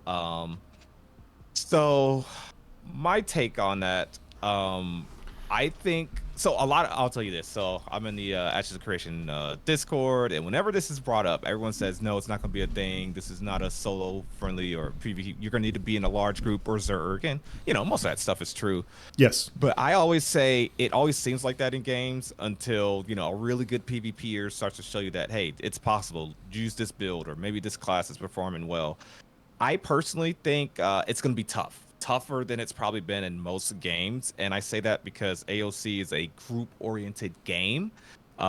There's a rock paper scissors mechanic that's like kind of embedded into each class, where this class is good, it counters this class, but this other class counters that class. So, and this is not me saying actual facts. I'm going to use a rough example here, but let's say the cleric is really strong. It has a nice self-heal, and it's just really good. It just always out-pressures the mage. The mage can't keep up that shield enough, and the cleric's able to heal while it's doing damage. It counters the sorcerer. It has a gap closer to get to that sorcerer whenever it blinks away. Clerics 9 times out of 10 beat sorcerers 1v1. Well, then you have the fighter. Let's use fighter or the tank. Let's use fighter. Now, the fighter may counter the cleric because the fighter has a built-in defile or a dampening of healing that the cleric does. So the fighter be really good at fighting the cleric because the cleric depends on those self-heals, which are like, let's say the fighter has an ability that it can spam that mitigates your outgoing healing by 50%. That's going to be the counter to that. But guess what? Then you come full circle, and it may not be just those 3 classes, right? We got a couple different archetypes, but now let's say the sorcerer beats the mage because the sorcerer is able to keep distance. The fighter doesn't have gap closers, or that's a rough example, but you see what I'm saying? Sure. But if I had to give like a short, simple answer, I think 1vx is going to be possible. I think players will always find a way. Is it going to be like 1v10s or anything like that? Is it going to be against the greatest of players? Probably not, but I think it has potential. And I plan on, as soon as Alpha 2 drops, I'm going to be doing top 5 PvP battles and stuff like that. And I can't wait to see what people do. But yeah, what's your thoughts, Els? So for those, I'm sure everybody in here is a diehard, but we might have a few people that aren't. There are 8 different archetypes, and you can have 2 of them to create your class. And so 64 total classes that will exist in the game. And my point of view is if you have that many classes, there's got to be disparity somewhere. There's got to be enough, like you add in player skill plus some sort of like mechanics that you could like you were talking about with healing. What if you can combine like a cleric with like a rogue or something where you just have high damage and you have high healing, and you can kind of make this pseudo class that just has enough of everything to where you could kind of pull it off. I'm definitely going to try. I'm under the assumption that it's going to be very, very hard. But yeah, I will absolutely try. And I think there will be moments in time where it will exist, and then they'll try to eliminate it. So that's my point of view. Fox in chat just said something that's, I'd say, very well said, something I should have said. I haven't been listening, but they said classes will be balanced around large-scale battles. Exactly. So, yep. And he says thoughts. So I think that's the way it's going to be in this game. There's going to be large-scale battles. They're balancing around group content. They're not balancing just around group PvE. They're not balancing just around group PvP. It's a PvX game. And they're not balancing Ashes around 1v1. I think that's been stated enough. They are not balancing it around duels or a 1v1 scenario. You can argue that's where the rock, paper, scissors thing comes into play, but yeah. I think that's where it potentially opens up the opportunity, because they're not going to be addressing it. Like their entire focus is on group based PvP. There will probably be single target aspects to the game that like it just exists naturally, where you could maybe fit something together that will work in that way. That's how I'm looking at it. And without seeing the classes yet, we don't know. But yeah, I know for a fact that I will be scouring trying to find that magic sauce. So yes, so yeah, yes, being among one of those first 1vxers, or the first one to pull off even like a 1v2, yeah. just to show people it's possible, it's gonna feel it's gonna be thrilling in my opinion. Even if it's like 2v10, like 3, 4v16, yes. like that sort of stuff, like that stuff's gonna be fun. It's gonna be really fun. Yes. And I'm actually I didn't even think about that, but yeah, since it's not a solo focused game, like if we're just in a duo, and if let's say Else is on his rogue and I'm on a cleric, and we just have really good synergy, he's just bursting in and out of the shadows with just assassinating people. He takes a lot of pressure from the ranged people in the group. I throw him a heal with my cleric, and then they have the synergy, so maybe I apply a debuff that staggers people, and he has a skill that staggered people when he uses it. You can get those outnumbered PvP moments, in my opinion. So we'll Yeah, have maybe to see, not obviously. solo. Yeah, maybe not solo. Maybe your solo potential stops at like 1v4, 1v3 likely. We don't really know yet, obviously, so that's stuff we're going to be figuring out in Alpha 2, but I will definitely say in any game where there's PvP involved, that outnumbered PvP is always a possibility. How easy it is that's a different case, because like I've always, like in the Elder Scrolls Online, 1v5, a 1v6 is probably more common than a 1v3 in New World. It's different games, different difficulties, different things to account for and stuff like that. So keep that in mind too, I should say.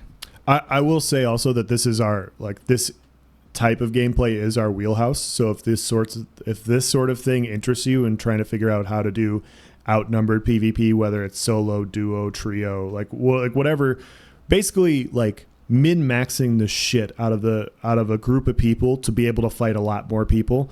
That's really what I like to do, and I know Nice likes to do the same thing, and Yes. that's why we're excited for the Alpha 2, because then we get to start tweaking and testing things and figuring out synergies and different mechanics and how classes are going to incorporate, and like that's the stuff that I'm super excited about. So I can't wait to really get my first hands on it. And even if I don't get like a 1vx day one, like just theorize like, oh, I could see how this would be really good in an outnumbered situation, blah, blah, blah. Fox says combat could happen anywhere in the world instead of just Cyrodiil. Like basically saying, there's no PvP zone. The whole world is your fruit. And I think me and Else love that. I mean, that's what you get with New World, is that combat can happen anywhere. There's no one set map. You never know what terrain you're running into. There's open world PvP. So I think that's something everyone's going to love. It's definitely going to be a switch up, but definitely a welcomed one. Well, and the map's huge too. Like what is it? What is it? 16 new worlds fit inside of it, or is it 18? It's something like that. Like that's crazy. I can't even conceive. Like I can't even like fathom that being a thing. Yeah, like I was just questing 6 months ago in New World, trying to level up my kit. Well, 8 months ago now, and I remember like walking 15 minutes to the next area. And now, like, holy crap, man! Like that is a huge map. That's gonna be awesome. Huge. I'm really looking forward to it.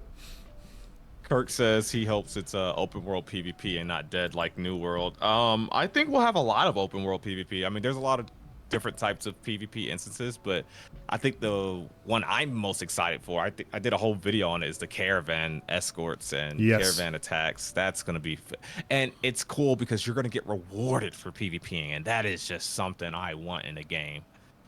Yeah, you're going to get rewarded with rare stuff that they have to transport. So I got to listen to that podcast or the interview with Asmongold and Stephen Sharif yesterday for my video. And he was talking about caravans, like transporting different nodes. And the main point is some areas are going to have resources that other areas do not. And he was like, yeah, if you can sell, like, let's say you kill like a tiger and you get the fur. Well, yeah, in your area, like there's tigers, you'll sell it for X amount. But if you send it south where there's no tigers, you might get 5 times the amount because they don't have them. And so I'm sitting there and I'm looking, I'm like, man, you could raid caravans on the way to an area, steal the stuff, and then sell it to the place that was going to Big get it to profit. begin with. Yeah. Oh, I didn't even think about that. I don't know. Yeah, I like that. that's So pretty cool. Supply, demand, and location. Um, Sawman says, personally, I'm going to try and get a guild on the US server, make it the biggest guild, then attack players who are trying to 1vx with my Zerg. Maybe even yes, Zerg them down when they are flower picking. new boss just appeared. I'm looking forward to it. This one's a short one, which I don't think we need to spend too much time on because we kind of been saying it all stream. What games do you currently play? Go ahead. Right now, really just the Elder Scrolls Online, New World's my main rotation. I need to start playing a little bit more Arcade with Sawman. I may get on the Arcade private server that's about to happen. Other than that, some Guild Wars 2 occasionally and some Outlast Trials. That's pretty much what's in my gaming rotation. For me, it's ESO, New World. I do play some Risk, kind of on the side, but maybe I should stream that more often. But yeah, basically, I'm on those 3 games right now. I'll occasionally pick up like Overwatch 2 to play with friends. That's been a while since I've done that, and I heard the servers are kind of bad at the moment. I don't mind that game. There's other games I definitely play. It's just like you want to get people for it. Yeah. Okay. And I think this will be the last one before we move on to ones that else pasted. Let me read over this one. Okay, so I'm going to go to the very last. Yeah, this is why I selected this post. So it's a link to a Reddit post. And just so no one thinks I'm like cutting part of what he's saying out, it's a long post, but he's mainly talking about freeholds and PvP and his concerns. The main part that grabbed my attention after reading it was his concern at the very end. He says, another concern is the PvP on freeholds. Am I safe on my freehold, or people can just go murder me while I'm processing my gear with 0 armor on? That was the main takeaway. He said some other things there, but that was the main one. How do you feel, Else, about the freehold not being a safe place? Or did you have something similar to that? I want to touch on that later. There was a comment that popped up. I think it might be better if we just like went through the note. I don't know. We'll see. I do have something similar. I could skip past it though. We could talk about it here. No, because as I said that, I remembered you had put something very similar. Yeah. So what I'll address this with is that I'll just kind of elaborate on what he's talking about. So in the Freehold stream, they basically said you are vulnerable to being PK'd while you're at your Freehold doing your farming and whatnot. The only safe zone is once you cross the threshold into your house. So your Freehold has house, it can have other buildings and whatnot, but your freehold has to have a house, and you can be attacked unless you are in that house. So Yep. there's funny situations where like I was imagining like, you know, a player can run up on your little farm or whatever, and you just run into the house and they just kind of sit out there like just like, come on outside.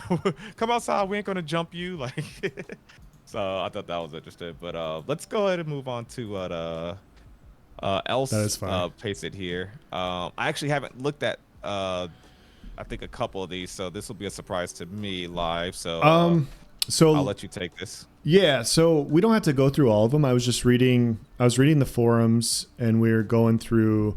Let me pull the forums up on my end. I was reading the main complaints about the freehold system, and I was just posting a bunch of things that I thought were kind of interesting. And we've covered some of it, so I'll quick scroll through some of them, and Okay. and then we can go past it. Stay inside your house. Yeah, hide your kids, hide your wife. I was thinking about that old movie. I think it's called The Warriors, where they're like, "Warriors, come out and play." Oh yeah, I was yeah. thinking like, I was thinking like if there was voice chat. I think there's only voice chat in taverns, but I was thinking like if there's voice chat and you could do that to somebody, like that would be kind of funny. At least for the people that's doing it for the most part. Going raid is going to be a pain, and ashes are great. Yeah, I think people are over I think they're overthinking it. they don't always look at the huge amount of negatives that come with going corrupted. Like it's got to be either personal or really worth it to just straight up Yeah. kill somebody. Like I don't know, you gotta know they're holding some good materials or something. I don't know. It's gonna be pretty rare. Or do you want them out of your grind spot? So yeah.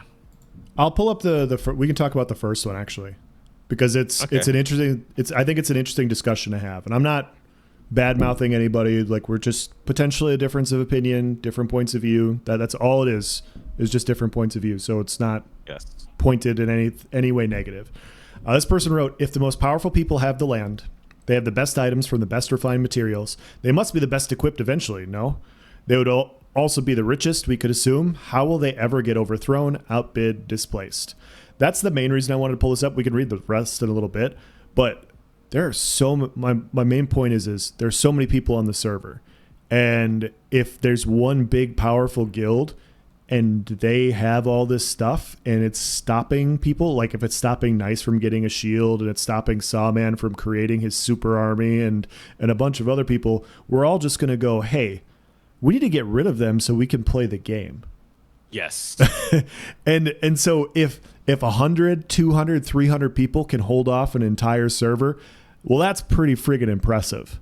Like that's impressive. I don't see it happening though. That's my point of view. What do you think on that, Nice? I think there will always be a rebellion where there is oppression. I don't think people are just gonna sit. I think people don't mind there being a big guild, the guild on the server. They control most of the things, but like if y'all are like sieging all the other nodes, if y'all are just like, really bad on the economy, locking down the market, only your guild is your guild has access to 90% of the freeholds on the server. You're just like a freaking monopoly. People are not going to stand for it, and someone's going to organize a rebellion. Heck, I might be that guy. Heck, I might pretend to be as upset as them just because I know I want a first shot at the freehold once we take down their node. I don't think people are gonna stand for that. Not on any server. I'm sure there's gonna be an outlier where that guild makes an alliance with another big guild and together they might hold things down. But I like you said, versus a whole server. Nah. What, honey? Not right now, honey. Oh, Chad in chat said when I played Lineage 2, going red was pretty rare. See, that's what I thought. So yeah, I thought the same as hey, well. ladies, I'm talking right now. Can you guys? Okay. Sure. Let's do that because Dad's working, Else. okay? Yes. Oh. Which one do you want to go for next? So I quick have to tuck in my girls. Do you want to take the next one and I'll be back in like 5 minutes? Deal. I'll take it. Okay. All right. I'll be right back.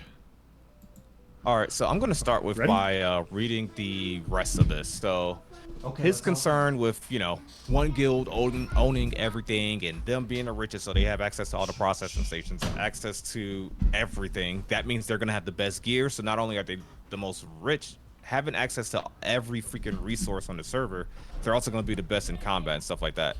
He says, my concern is this alienates a large amount of the player base that assumingly won't get access to a freehold, thus never having a chance to truly master a refinement specialization, right?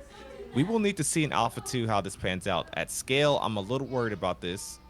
This could easily kill player retention if players feel strong-armed out the major part of the economy. I get that. I hope we are thinking about some of the ideas. I'm not a game designer. I just want to hope someone is thinking about these points. The biggest killer of these type of MMORPGs is player retention. If they see a couple of super organizations owning most of the power, it will be bad. So I want to touch on two things here. One, the obvious one, he was talking about like a huge organization basically monopolizing the whole server. And the other one I want to talk about is basically people said they don't want to be on the server where there's a huge organization, like a huge guild running everything. And they don't want to be on a server where a streamer is on, like think like an Asmon Gold. I've actually seen this surprisingly a couple of times where people are saying they want to find out what server Asmon's on and go to a different one. Like people do not like streamer servers apparently. Here, I'm actually check before I get into that. I'm gonna take some comments from chat. Sawman says on Mortal Line 2, when a guild gets too powerful, they become hated and attacked by the smaller guilds. The biggest war happened on Mortal Online 2 because everyone allied up to take down an alliance. I remember you and Steady Eddie talking about that, and I think I recall watching a video, someone recorded it, and to me that is like so epic. You know what's interesting? Mortal Online 2, I've never played. I watched you and him play. It's one of those, I think, surprisingly has a lot of I would say comparisons, rough comparisons to Ashes of Creation, and that old school sense, like they just put the players out there and like, all right, you guys do what you want. And obviously they got that in-game voice chat, which is something like a lot of people just don't use anymore. I think stories like that, like we were talking about earlier, where, you know, there's going to be player driven or player created quests in that sense when there's drama like that. I think we're going to hear a lot of stories. I think Ashes of Creation, like, I'm sorry, there is not one famous New World story. Not one. I can't think of a famous Elder Scrolls Online story either. And what I mean by famous story, there's a story, chat, correct me if I'm wrong, because I can't think of the game right now. No, actually, I'm pretty sure it's EVE Online. That's the spaceship one. Yes. You're in space. I'm back. Okay. EVE Online had some epic events still talked about to this day where there was like, oh my gosh, I don't remember the number, but let's say it was like 500,000, 500,000. That was really a number I just said. $500,000 worth of spaceships lost in this huge epic battle that people still talk about. I don't know how many years ago it was, but it's still talked about to this day. Yeah, it was a six-figure loss. I'm going to try and pull it up while you're talking. Six-figure loss, nice. See, like, you know, epic stories come from player-initiated quests, like we were talking about earlier. I don't ever recall seeing that happen in New World. I don't ever recall a famous Elder Scrolls Online story. Yeah, sure, there might have been a big keep battle, but no, nothing epic comes from predetermined quest lines. I think if you look at what Sawman just said, I remember what he was talking about. I remember when it happened. We were talking about it in our group chat. I don't play Mortal Online 2. I'm not a part of the Mortal Online 2 community, but even I found out about that and was so intrigued, and I wanted to watch it. Like he just said, who wouldn't want to hear about that story? Who wouldn't want to see that or be a part of something epic like that, where a bunch of small guilds get together to take around Big Brother, you know? I think sandbox systems allow for that, and I think Ashes of Creation will have its own cool player-initiated stories, and it's going to be even more cool because each server is going to be different. So, EVE, this was 2021, says just witnessed its biggest and most costly battle in the game's history, setting a Guinness World Record in the process.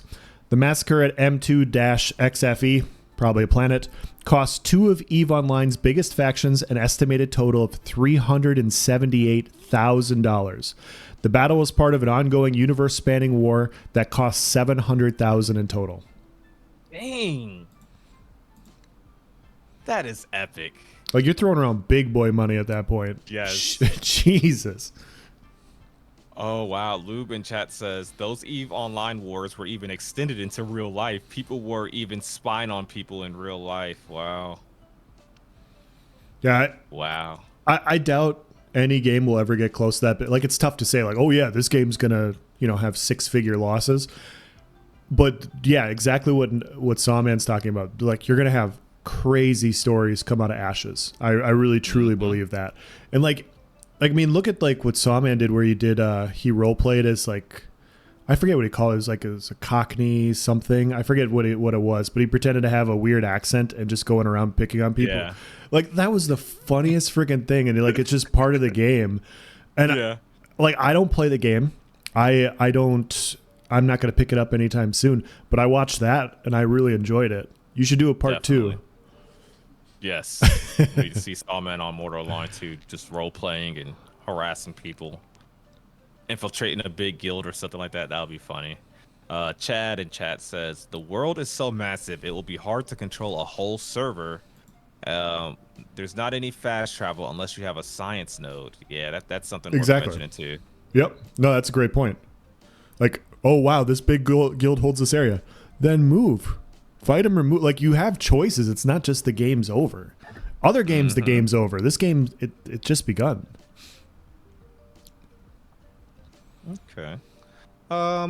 Which one do you want to tackle next? I don't know if these next Um, images are comments from the same thread or what. Yeah, it was the same initial feedback thread, and it was just a lot of people commenting in ways Oh, I about see. Okay. like why the freehold design is bad. And I thought some of it was interesting. I thought some of it was just worth potentially talking about. Ooh, I There's like the ciphers one right there, where he says, "My feedback on freeholds." the response one where I wrote like Nepoke. Yeah, it's like under there. It's like the let's see, first, second, third image after that. He's got like 9 suggestions on how Yeah, to fix freeholds. yeah. So that was his original post, and then this guy decided to just pick it apart. And so this was like an entire post from this one other guy picking apart everything he said. And I didn't disagree with the original post like at all. Like it's not. I didn't agree with all of it. I disagreed with some of it. But yeah, like a lot of conversations came up, and we could talk about that one, or we could go into the article. Okay. What do you Yeah, think? just basically more just freehold suggestions that he wants to see. Yeah, we can go into the article if you like. I think. I did see I wanted to talk about this one real quick. I did see a discussion talking about having freeholds be instanced so Oh everybody could have yeah, access to them. I'll pull Uh, that one up. and I wanted, yeah, if you want to pull that up, I wanted your opinion on that too. Yeah. So this guy on the Ashes of Creation forum says, I think Freehold should be instanced because the way they talk about it makes it seem like it is very limited and ultimately game breaking.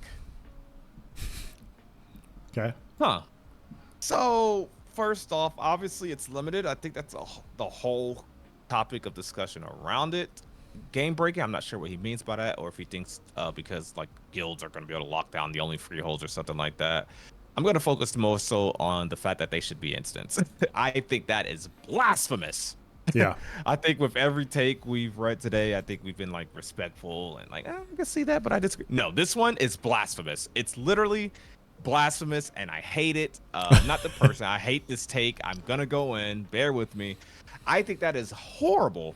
I think that's what make Ashes. Not saying they're the first one to have a freeholds open world housing system, but we have instance-based housing in other games, like using the Elder Scrolls Online as a rough example. Like you can buy these $100 real money, like real world money houses, and but everyone else has that same house in that same location. It's an instance. Why would you want more instance-based housing? There also, by the way, there's already instance-based housing. Go do that. Yeah. Go do that. Freeholds being a part of the open world is what makes them cool. Every server is going to be different, and on that same hill on your server there might be a freehold there. On another server there may not be one there because one person didn't use that parcel or a node didn't develop in that area. That is so cool that you're going to be walking through the open world on the way to go, I don't know, chop some lumber, go to the hunting grounds, and then there's someone's house, it's built into the game. It's a part of the game world, and you want to take away that uniqueness by making it instant. I don't understand the philosophy behind that at all, not remotely. I agree. I wanted to hear you say it because that's exactly how I felt. So I was like, okay, so you're getting rid of the point of going out and talking to a bunch of people by giving people freeholds to where they can sit in an instance period and just quest and farm by themselves quietly. Like that's the antithesis of what this game is. Like it just doesn't make it. With all due respect, it just doesn't make any sense. Like it just doesn't make sense. And so I saw that and I saw other things like everybody should have one of these. And it's like, can you imagine how many freeholds would just sprawl across the land if everybody had one? Yeah. I don't know. Like I like the scarcity. Yes, I like the scarcity, and it makes owning one feel even that much better when you finally get one, or even just see one. Like it just makes it mean that much more. If everyone had one, then it's just housing. I think that's a lot. I think that's a mindset people need to adapt. If everyone had one, then it's just housing. Like Yeah. it's not as cool. I don't know.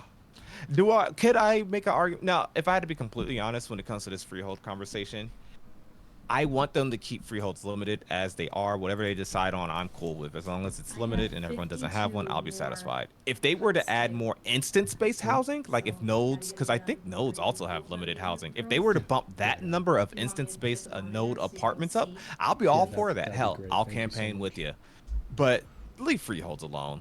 Like that's just my opinion on it. Yeah, I got a few comments here. You have to get an invite. Oh, wait, sorry. We have them in other games, instance housing, and nobody cares about them at all. Yeah, you got. They have to have value. Like, you should have value. There should be a scarcity for that reason. I don't know what that number is going to be. Maybe it should be more than what they're talking about. Maybe it should be less. I don't know, but the scarcity is good. If everyone's special, no one is. 100%. Completely agree. Well, and that's, yeah, I think like they're trying. When you think about it, they're truly trying to assign value to everybody and in the things that they like to do in an MMO. And I think that is, it's not like they're taking it away from you. They're trying to give you value in the game so that what you're doing not only matters to you, but it also matters to other people that you play with. And I think that's a really cool thing to think about. Agreed. Completely agreed. I think next up we have the Freeholds article. Yeah, I'll be honest, I haven't read it yet. So. Oh, nice. Yeah. Whoops. All right, let's open that up. And I imagine this will take the rest of our time. I would think so, yeah. So I think this will answer like a lot of questions also that people might have. Yeah. So if you guys haven't seen or read, after the Freehold stream, yes, we got some more answers via Discord and, Twitter and whatnot. But this article really just compiles everything that is Freeholds. I really recommend it. If you need a link, let me know. It's on, I'm pretty sure they did a community post, Twitter post, Discord post. It's in my Discord if you need to find it. But yeah, you can find it if you need it. It's on their website, I mean. ashesofcreation.com/news. Yeah. So, else has not read this. I'll read this introduction and then I'll let him take over at when they break down everything with freeholds, starting with getting a freehold, and then we'll just jump in back and forth. Maybe we'll see. But yeah, sounds good. Exploring the balanced opportunities of freeholds.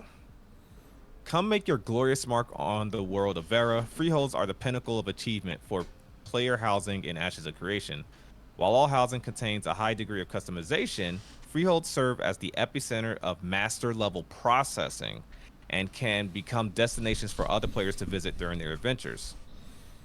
This ties back into, this is just me talking, this ties back into that location matters. Like if you got a freehold in a good location, like near hunting grounds or where there's a lot of rare resource or I don't know, maybe an open world boss, you're probably set up good. But back to the article. Freeholds have a few primary purposes.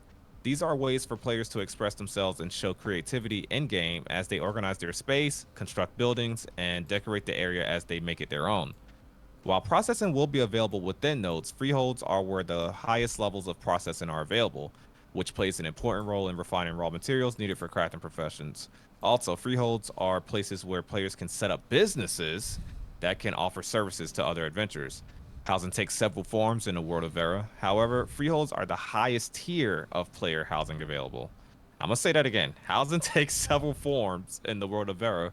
However, freeholds are the highest tier of player housing available.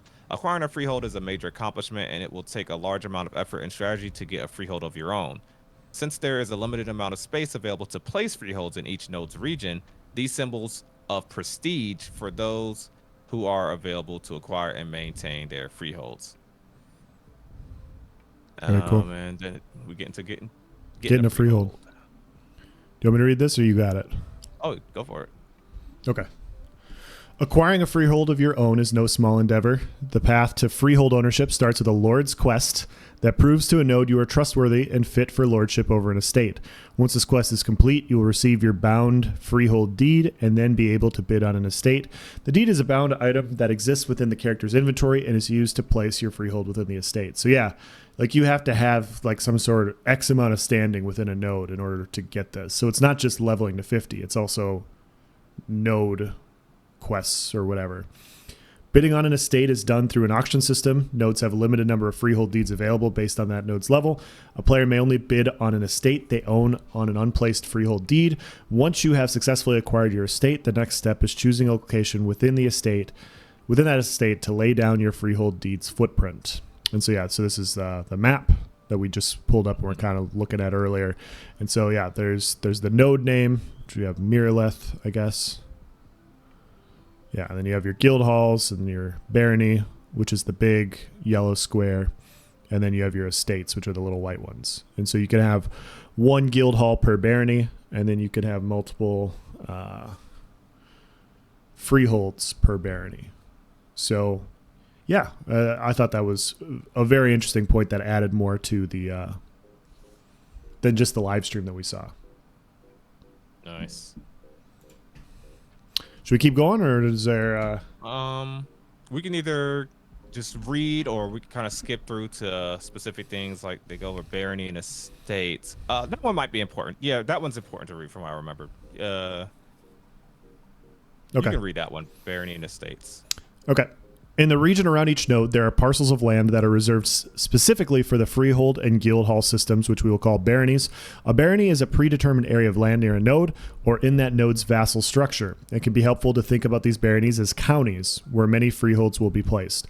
These baronies may contain a single guild hall, which are similar to freeholds, but may only be obtained by guilds. Within each barony, several estates exist that may be bid on by individual players.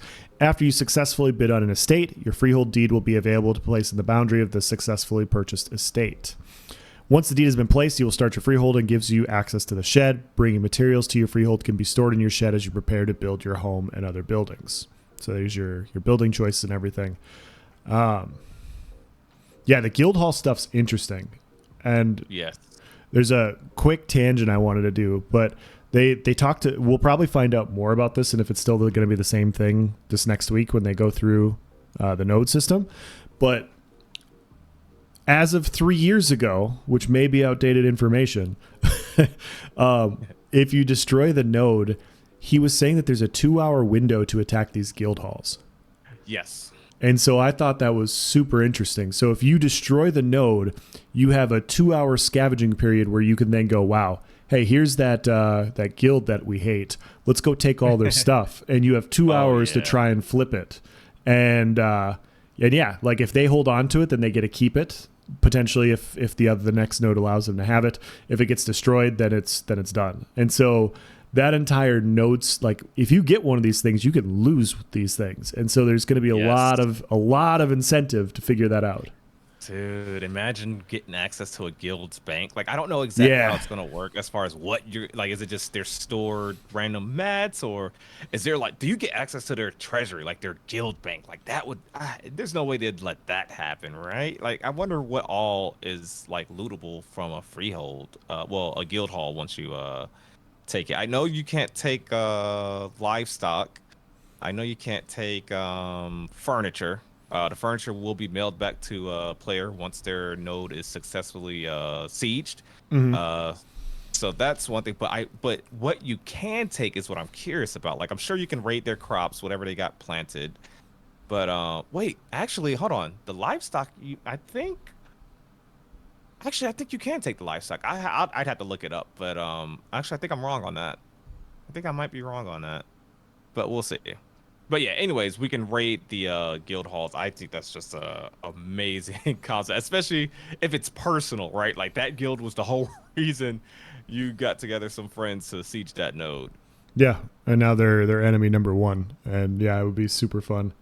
Yeah, there's a few comments bouncing off this, but go ahead first. Okay.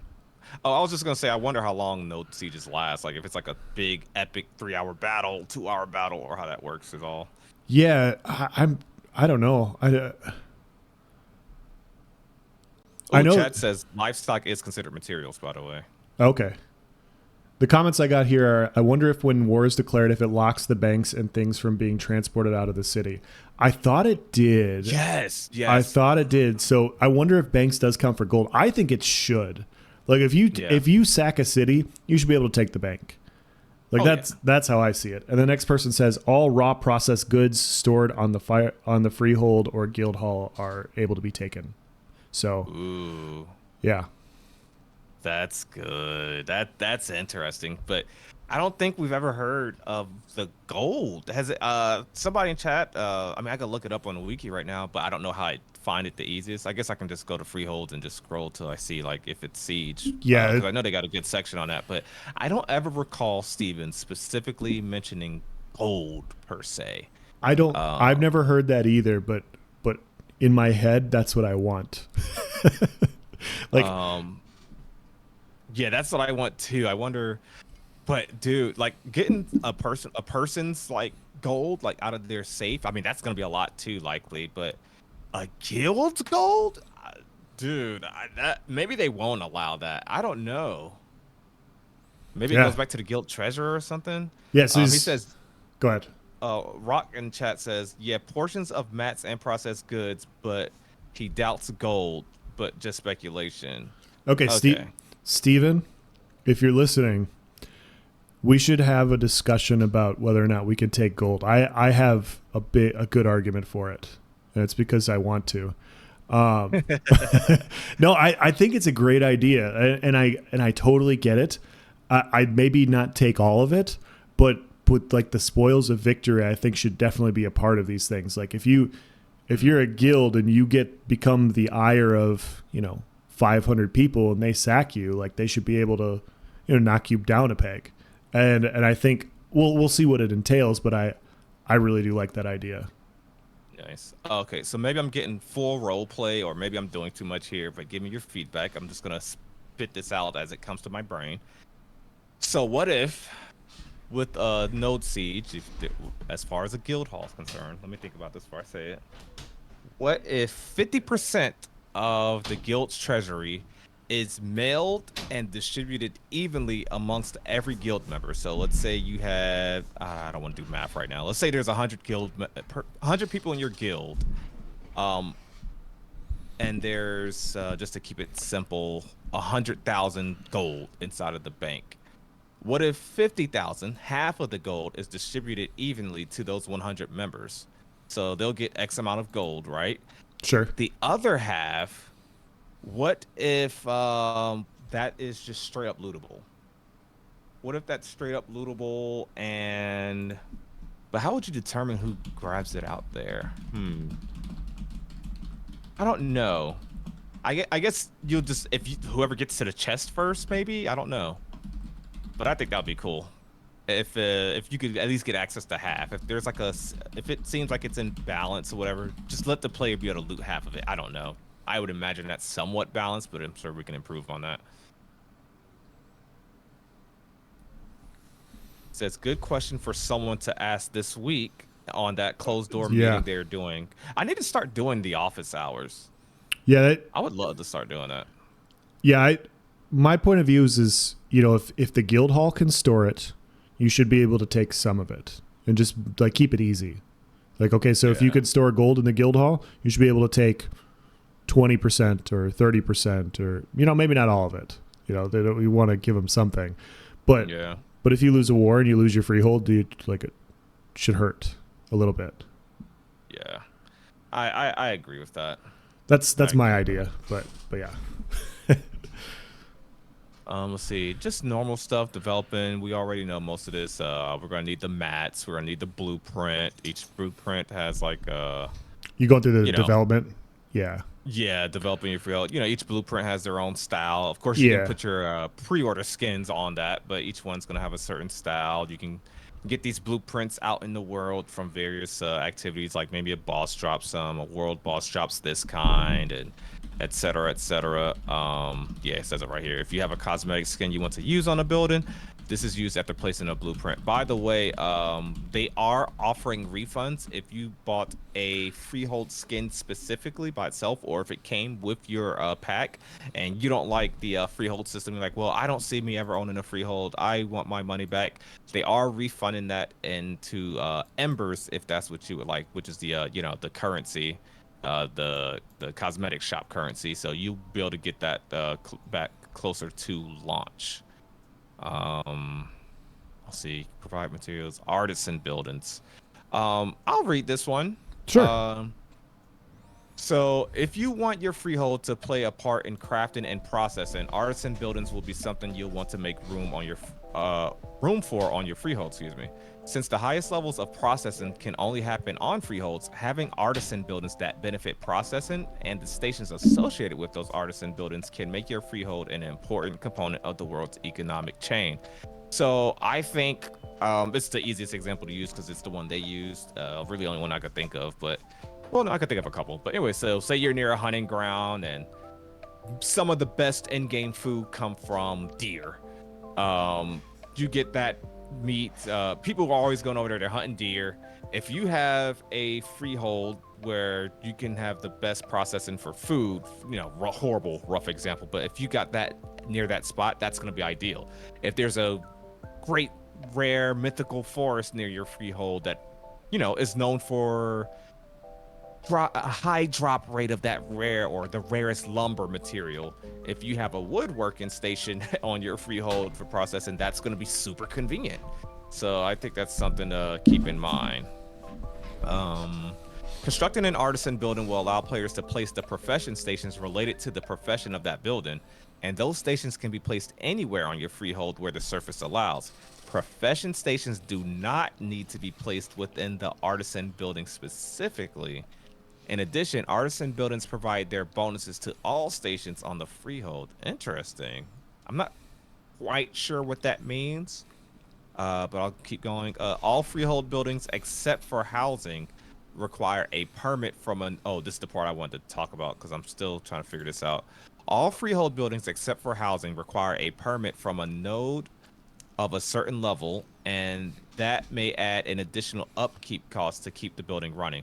So some of that's self-explanatory, like pay taxes. The more, if you want to have a lumber mill processing thing on your freehold, you're going to pay 20% tax on your freehold, something outrageous, maybe something more than what you would normally pay just for having a house and a little farmland, right? But this part of getting a permit is something I want them to go even more detail in. Like, is the mayor gonna have to sign off on that? Is it just something you can purchase? It's probably something as simple as you go to the government's building on that node, and the permits cost X amount of money. You buy that permit once the node's level 3 or higher. I assume it has to be level 3 or higher, and then you can do that. So, yeah.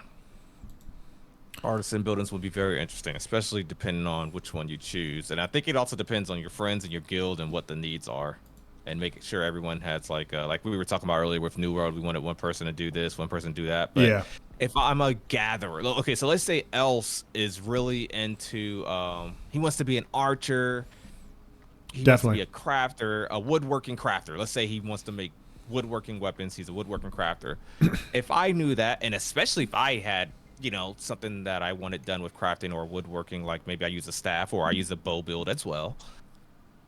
If he's got the processing down pack, he's got the freehold, he's got the woodworking processing, it would make a lot of sense for me to be a gatherer and for my focus speciality to be make sure I have the best access to cut trees. And my gathering profession focuses on lumberjacking, and I got the bag space, or I got the bags catered for doing that. Yeah.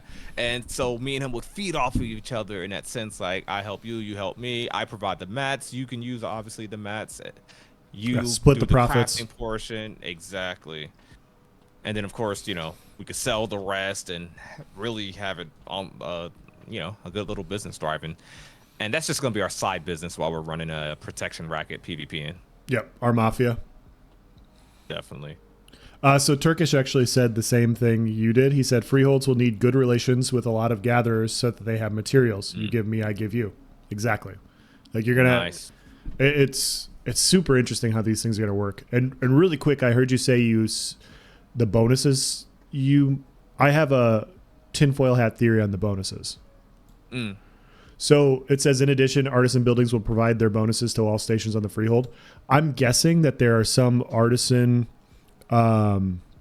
stations, like if you're into woodworking, maybe having the woodworking station gives you like a 10% boost to shipbuilding as an idea, since they're both woodworking, and so that would transfer over to your woodworking bonuses would transfer over to potentially your shipbuilding or whatever, like your production. And so I think whatever the bonuses are, I think that just applies. And I think there will be overlapping bonuses that work for different types of artisan skill lines. Nice. Yeah, I could definitely. That's my idea, but I don't know that. if I'm right. You know, during the Freehold stream, I haven't watched it in like a good week, but gosh, I watched it probably 2 or 3 times. But anyways. They had it wasn't an atronach. I'm using ESO terms here, but what was that woodworking thing? Like they maxed out the woodworking thing, and they had some being, some creature that helped them on the Freehold. They put points into it. Yeah, I don't remember the article. I wonder if I could find it on the site. What would it be under? Maybe media. Maybe. I don't know how to find it because I couldn't find it under news. I don't. I know it's on their site, but I just don't know how to get to it. Oh well. Do you want to? Anyways. I was going to say, do you want to look for it and I can read the next part of this? Oh, yeah, there you go. Do that. See, we're figuring this out. We got this down pat. Oh, snap. I'm streaming with another person. There's benefits to this. All right, so we're on to business buildings. It says, if you want to offer sales and services to players visiting your freehold, consider making rooms for business buildings. Setting up a potion vendor near a popular hunting area of the game may make your freehold a destination for adventuring players. There are numerous services your freehold can offer to other players, such as item shops, consumables within taverns, and resting inns. These services can work without the owner being present. So cool. Maintaining businesses require licensing and payments to the node your freehold is associated with. This permitting system allows for a certain number of buildings to be constructed on a freehold. Permits can be obtained from the same node the freehold was certified from, and buildings that require permits will have an additional upkeep cost. I think this is going to be one of the biggest money makers in the game. Is you find the freehold in the right area, providing the correct things for things in that area, and it becomes like a hub. Like, I'm sure players of other games have this, and I mentioned this in a video as well. But on ESO, there's a tavern where people, like, I know Sawman has done it in the past. We have a couple streamers that will role play in the tavern. Like, they'll sit there and pretend to, like, hang out and talk to the chat when they're not PvPing and doing quests and stuff. Some of these freeholds are going to be that for this game. That's going to be my hot take of the night, is a few of these freeholds on every server is going to be the hub of the entire server, where people go to just like hang out, chat, shoot the shit, like whatever. Streamers will stop, like, and if you have that, like, you're rolling in profits. I want to attack. I'm gonna open an ERP brothel, man. It's my. I'm an entrepreneur. You got the sheep set up out back and. Kuro, welcome on in, buddy. So I just if you wanted to pull it up, but I found the link. I remembered it was in the description of their. It's definitely under news somewhere on the site, but I couldn't find it. But anyways, I found it. Okay, Arcane Golem. That's what it was. A golem. I found it. Is it in that link you just posted? Yeah. Okay. Scrolling through it. And if we go down to processing, this is probably nice for me to read. Oh, there it is. I see it. Each processing profession has 4 processing stations. Okay, now this makes sense. Has 4 processing stations that unlock as players progress. In addition to raw resources required in a recipe, processing stations require a certain amount of fuel to fulfill the recipe's fuel costs. Any item may have a fuel value, and players can mix and match different fuels together to fulfill the fuel value of a recipe. So essentially, like, a certain type of lumber might be worth this much fuel. Literally most materials, from what I understand, like a bush you harvested or whatever, everything's going to be fuel. Obviously, certain things are going to have more fuel value. There might be a certain kind of ore, like say you mine some ore near a volcano, call it magma ore. Maybe that's going to be really good, give you a full tank to do some processing. There's going to be stuff like that. But anyways, right under that, you see the Arcane Golem. So I was wondering if they meant something like this before, like this upgrade. I think this is what I was thinking it is. I could be wrong. Maybe I'm stretching it, but it says services provided by the Arcane Golem in here. Let me zoom in for you guys. Oh says gosh, that's too zoom of event. Oh, I zoomed in too much. I lost assists with everything. all lumber milling process jobs, reducing resource, fuel, and guild costs of processing job by 20%. Yeah, so that's really cool, and that's a tier 5 building upgrade. So who knows what other tier 5 things? The thing at the bottom image there that's not highlighted that they didn't select. I'm sure that's obviously what it looks like, a sawmill, I want a probably some sort golem, of man. assembly line thing. But the golem, like, I wonder if you're gonna actually be able to maybe not see it doing the actual processes, but I wonder if you're gonna be able to see it just like walking around and just I just think Yeah, that's really cool. that's Services provided. that's So so in once you depth. construct it, you don't have to maintain it. I know some things have like maintenance, like you got to feed your cattle or instance, from what I understand. But this is like, wow, what is that? 12,000. What does that say? Basalt stone. Yep. Basalt stone, 1,000 arcane dust, 8,000 iron ingots, one energized core. So this is just me purely just speculating. Let's say energized core comes from a certain boss or a high level boss may have a chance of dropping that. That's where you get an energized core. But the other stuff are obviously just, mats. Like, what if so let's say, just in theory, because you need 12,000 of them, this basalt stone is common, but let the arcane dust, maybe only a professional, like a dedicated gatherer, can even harvest those. And that's Yeah. where these things are going to come in. If Else has this freehold and he's trying to get that lumber mill working, he's either going to have to go to the trader, the local trader, which, by the way, the trading is there's no, going off a tangent here, but there's no, you know guild, one guild trader. You can search everything. Like New World, we go to one trader and you see everything at each town. There's gonna be localized economies, which is something that's really gonna be interesting, really cool. But he's either gonna have to go to a local trader, hope that they have it, or he's gonna have a gathering friend like me that has that. He could say, "Hey, just go. I need you to like just go mine. We need a bunch of these. Boom." So Yeah. And now these are our side quests that aren't even part of like normal quest lines in the game or PvP. Like it's right. just so much content. It's crazy. There's gonna be so much. You remember that one day I just sat there, just chopping trees on New World and farming for like 5 hours. I Yeah. got lost. I was like, holy crap, where'd the time go? I remember Eddie said he did the same thing when he was I did the playing. same thing. Like the gather on this game looks promising. Like I thought New Worlds looked good, and I didn't think it would be top, but my goodness, I can see me just It, like going on autopilot, playing some music. yeah. Shoot. I mean, I don't know if it's going to be better, but I would say it's right there with it with New World's harvesting system. I think it's right. Yes. I think it's right there, 1A, 1B, and then when we play it, we might be like, yeah, this is better. Mm-hmm. We'll see. But yeah, it's up there, and I'm not a huge fan of harvesting. Like I'd rather just PvP and move on, like just like you. But it is nice when you're actually harvesting, like to have a good system, so you're not as bored Yes. out of your mind. And Mm-hmm. that's what was cool about New World. Like it was actually engaging, and Ashes has the exact same thing, and I think that's great. So So here's another one. Which one did you recently read? Which paragraph did you just read?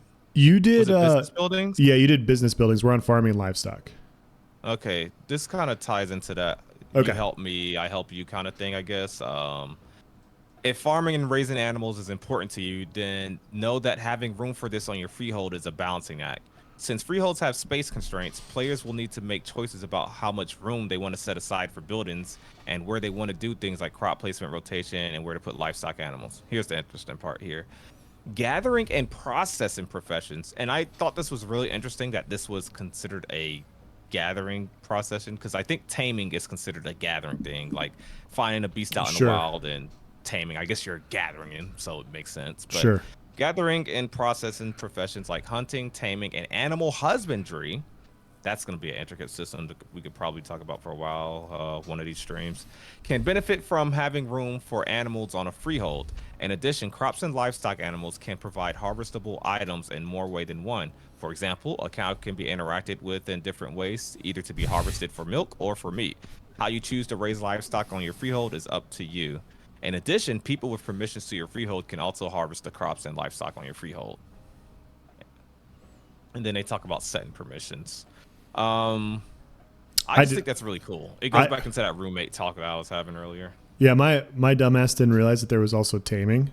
Like it makes sense, you know, for animal husbandry that you'd have taming. I just didn't even cross my mind. And yeah, it's some really cool stuff. Like Yeah. complete just side quests, and it's not even side quests anymore. Like this is like a main part of the game. And yeah, Yeah, you could spend your entire time doing this stuff.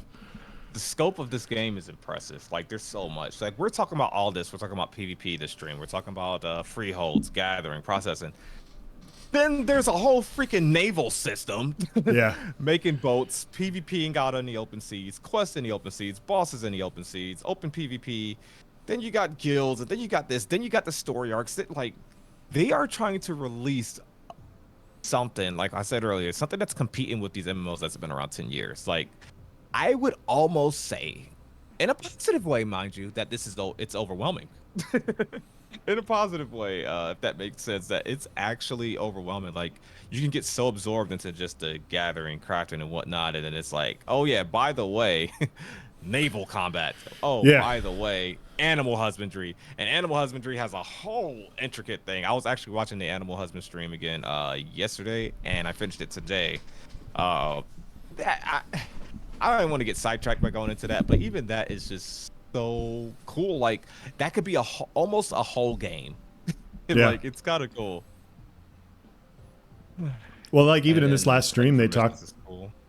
Even in this last stream, they talked about how they wanted to do mini games for crafting, and it's going to be interesting to see what that is. But it's like, dude, what if these mini games are? I mean, my bar is so low sometimes, guys. So I'm not trying to be like a pessimist here. But anytime I hear mini game within like a crafting thing, I'm like, oh, busy work, cool. Like that's like my first thought. What if these are actually fun? And I like what? And it's just fun to think about. Like, wow, you could actually have fun crafting stuff or carve for somebody that doesn't enjoy it. Like they might actually, you know. That's you and me. Like, okay, let's just get to PvP. But then it's like, oh, I'm actually enjoying this gathering. Oh, this crafting is actually keeping my attention as I'm doing it. Like I'm not just zoning out. Yeah. Won't have to outsource my wife to do this stuff. Be interesting. Right. Like what if you're crafting a heavy chest piece at the blacksmith station, and it's not just click here, here's your percentage of it being successful. It's you gotta click. You know, there's like a mini. You remember ESO scrying where you had to dig up.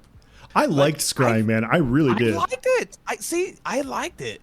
I thought that instead of just like, oh, go to the spot and dig this up. Like, no, you gotta use this tool to find where it's at. Then you gotta use this to dig. But you can't dig too deep because you'll damage the item that you're digging for. That was pretty cool. Now, what if blacksmithing had something even similar to where you gotta strike while the iron's hot? You gotta hit it in the right spot. You have this tool to tell you where this armor is fragile, so you don't want to, bang the hammer there. You want to make sure you're holding it over the forge X amount of time before you hit it again. Like stuff like that can get someone lost to the point where they go 2 days without PvPing or doing a quest and they sit there like, holy shit, have I just been sitting here crafting and gathering for 2 days? Yeah, it's embarrassing to say now. Well, it's not embarrassing. I'm just kidding. I really liked scrying and excavation in ESO until you got to that last point to where you got the big, where you got more like the wider guesses on where the, like once you got to that, it was just like click, click, click, and you were done. And, but like the puzzles before that, to me, they were actually, like I actually was having fun doing that. Yeah. I know exactly what you're talking about. Once you unlock that hexagon thing. Yeah. Yeah, it was like a no-brainer. Just do that. You don't got to think too much into it. Before you had to look at which shapes was where and plan out. Then after you got the big one that covered the area, it was just like, just do it. It'll work out. Yep. So they talk about losing a freehold. I wonder if they'll mention or answer our questions on the guild hall part. Placed props like furniture are returned to the previous owner. Materials. See, it says materials specifically. Ooh, materials that were stored on a freehold will be included in the auction for the deed to that freehold. Where is this at? Under losing a freehold, second to last one. Okay. When it comes to losing freeholds like this, one person's loss is another person's gain. While there aren't enough freeholds, so basically they still haven't answered the question on gold. Well, I guess they technically did because they said materials. You know what? Maybe we're under the wrong impression, and that gold is probably not stored in banks. But there had to be a guild treasury, I imagine. So that's why I'm like, where does that go? Or is that something like only the guild leader and or guild treasurer have access to? And it's like in a UI, not like a physical location. Hmm. That's what I'm thinking because it says material specifically, and that those can get bought with a deed. I do So, like okay. I do like that it says stored in place props on a freehold like furniture as well as blueprints will be returned to the freehold owner. Because I did see a Mm-hmm. lot of complaints from people saying like, I'm gonna build this, I'm gonna farm for all these blueprints, and then I'm gonna lose them. Like, no, thank you. So it's nice knowing like, yes, you lose the freehold, but you keep your progress to where if you get a freehold back, you can put everything back up. So I do like that they did that.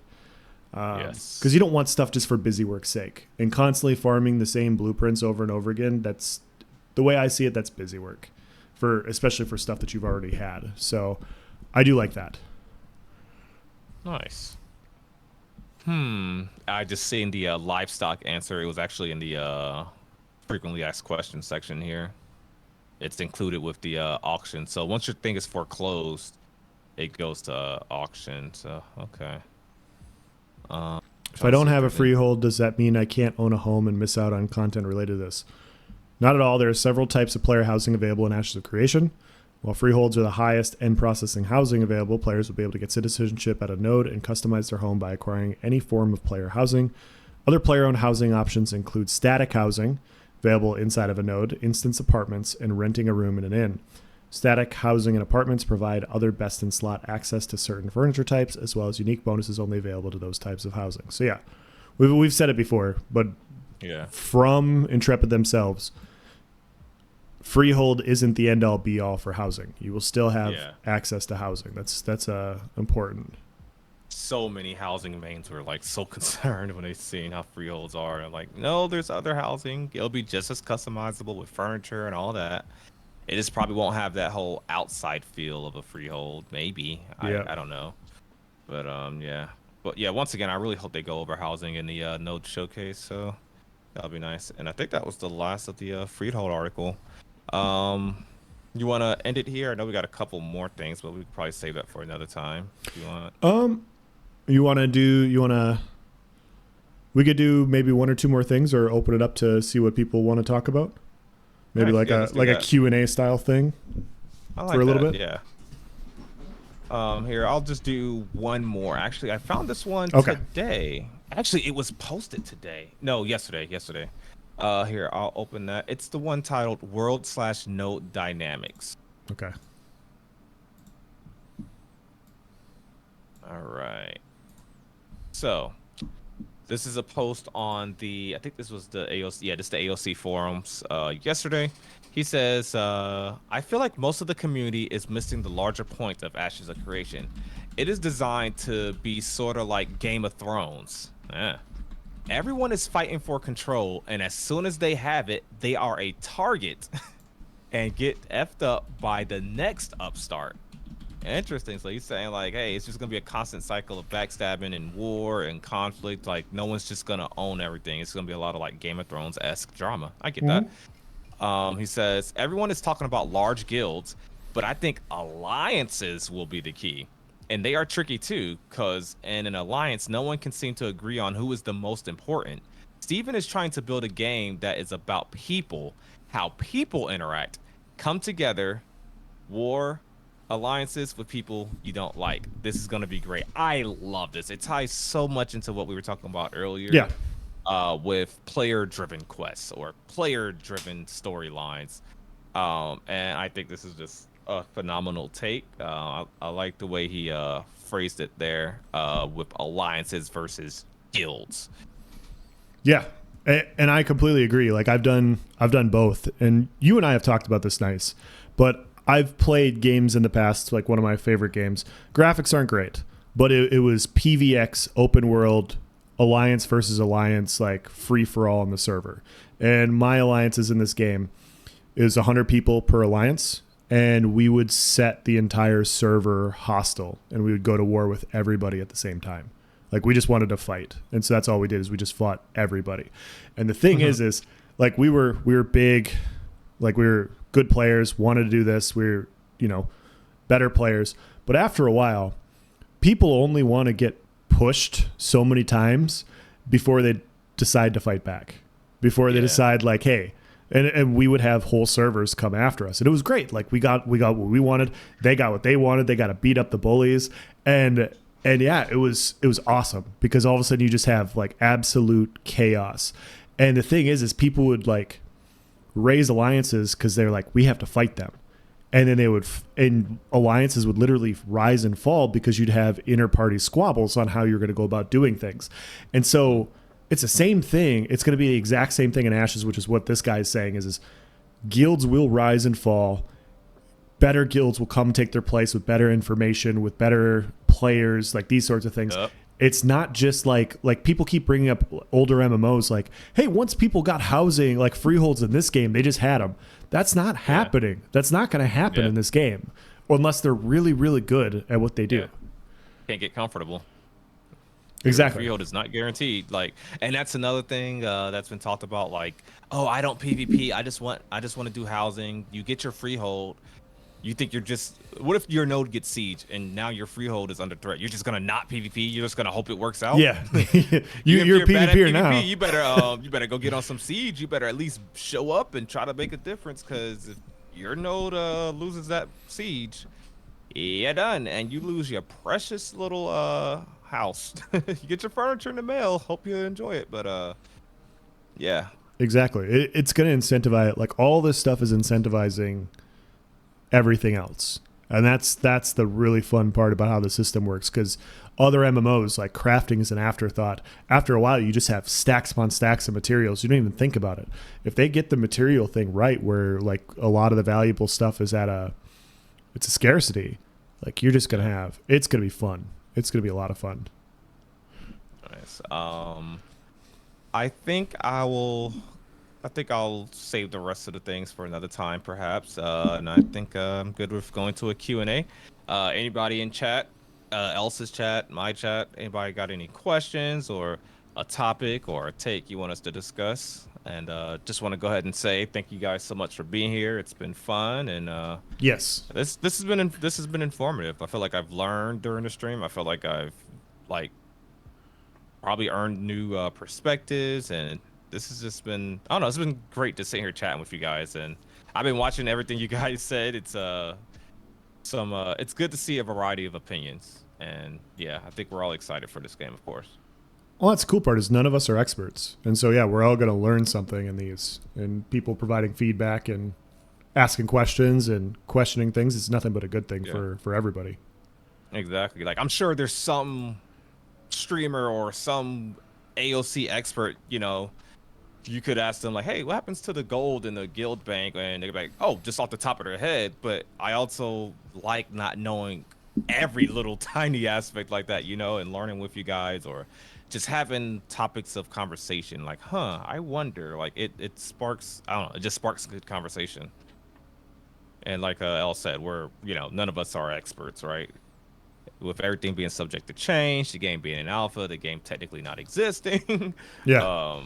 It's all definitely interesting. Then, like, say me and Elle streaming or just having a ESO talk, like we would be some know-it-alls, like, no, you want to, you know, like, it's like, hey, this is how it is. We know what we're talking about, kind of thing.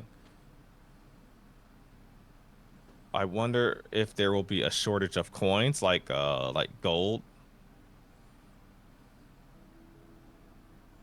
I'm really interested to see how the economy plays out. Like it was different on New World, seeing stuff cost like potions being charged per cent, like 25 cents a potion. I was like, oh, I've never played a game that did cents. Yeah. Coin drops being much less than materials. Oh,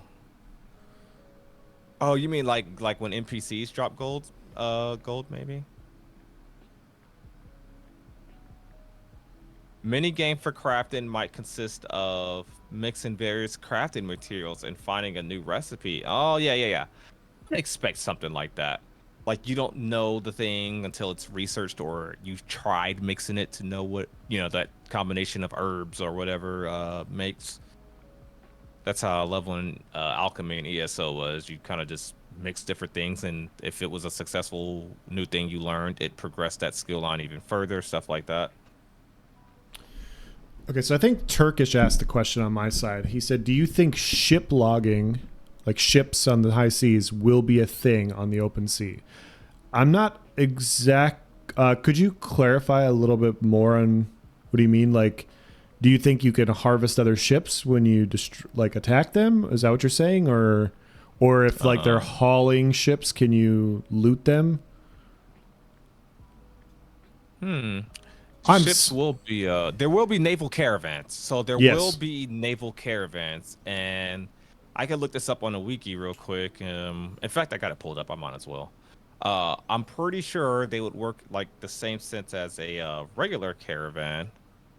Here we go. I got it pulled up. Naval caravans. Oh, he's talking about getting in a bed and then logging out of the game. So will ships have beds? Okay. Oh, okay. I don't know.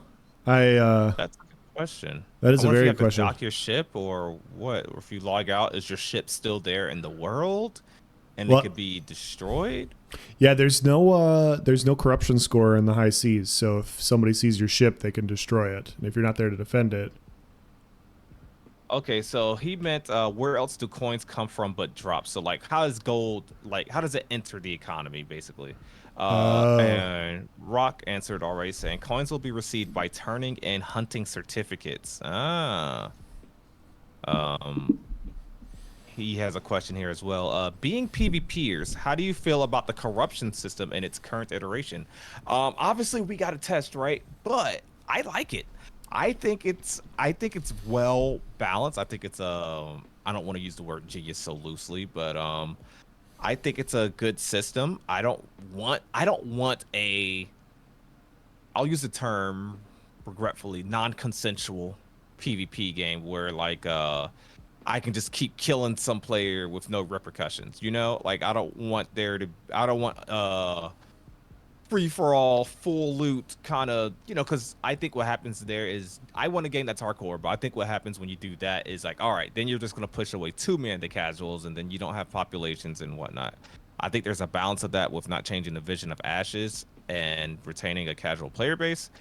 But I think the way the system is now, corruption should be a deterrent, and there's enough PvP activity that happens as is, especially with the caravan system and other forms of PvP, that will be satisfied. And like you guys were saying earlier, especially you Lineage 2 players, that PvPs, corrupted players are not going to be common.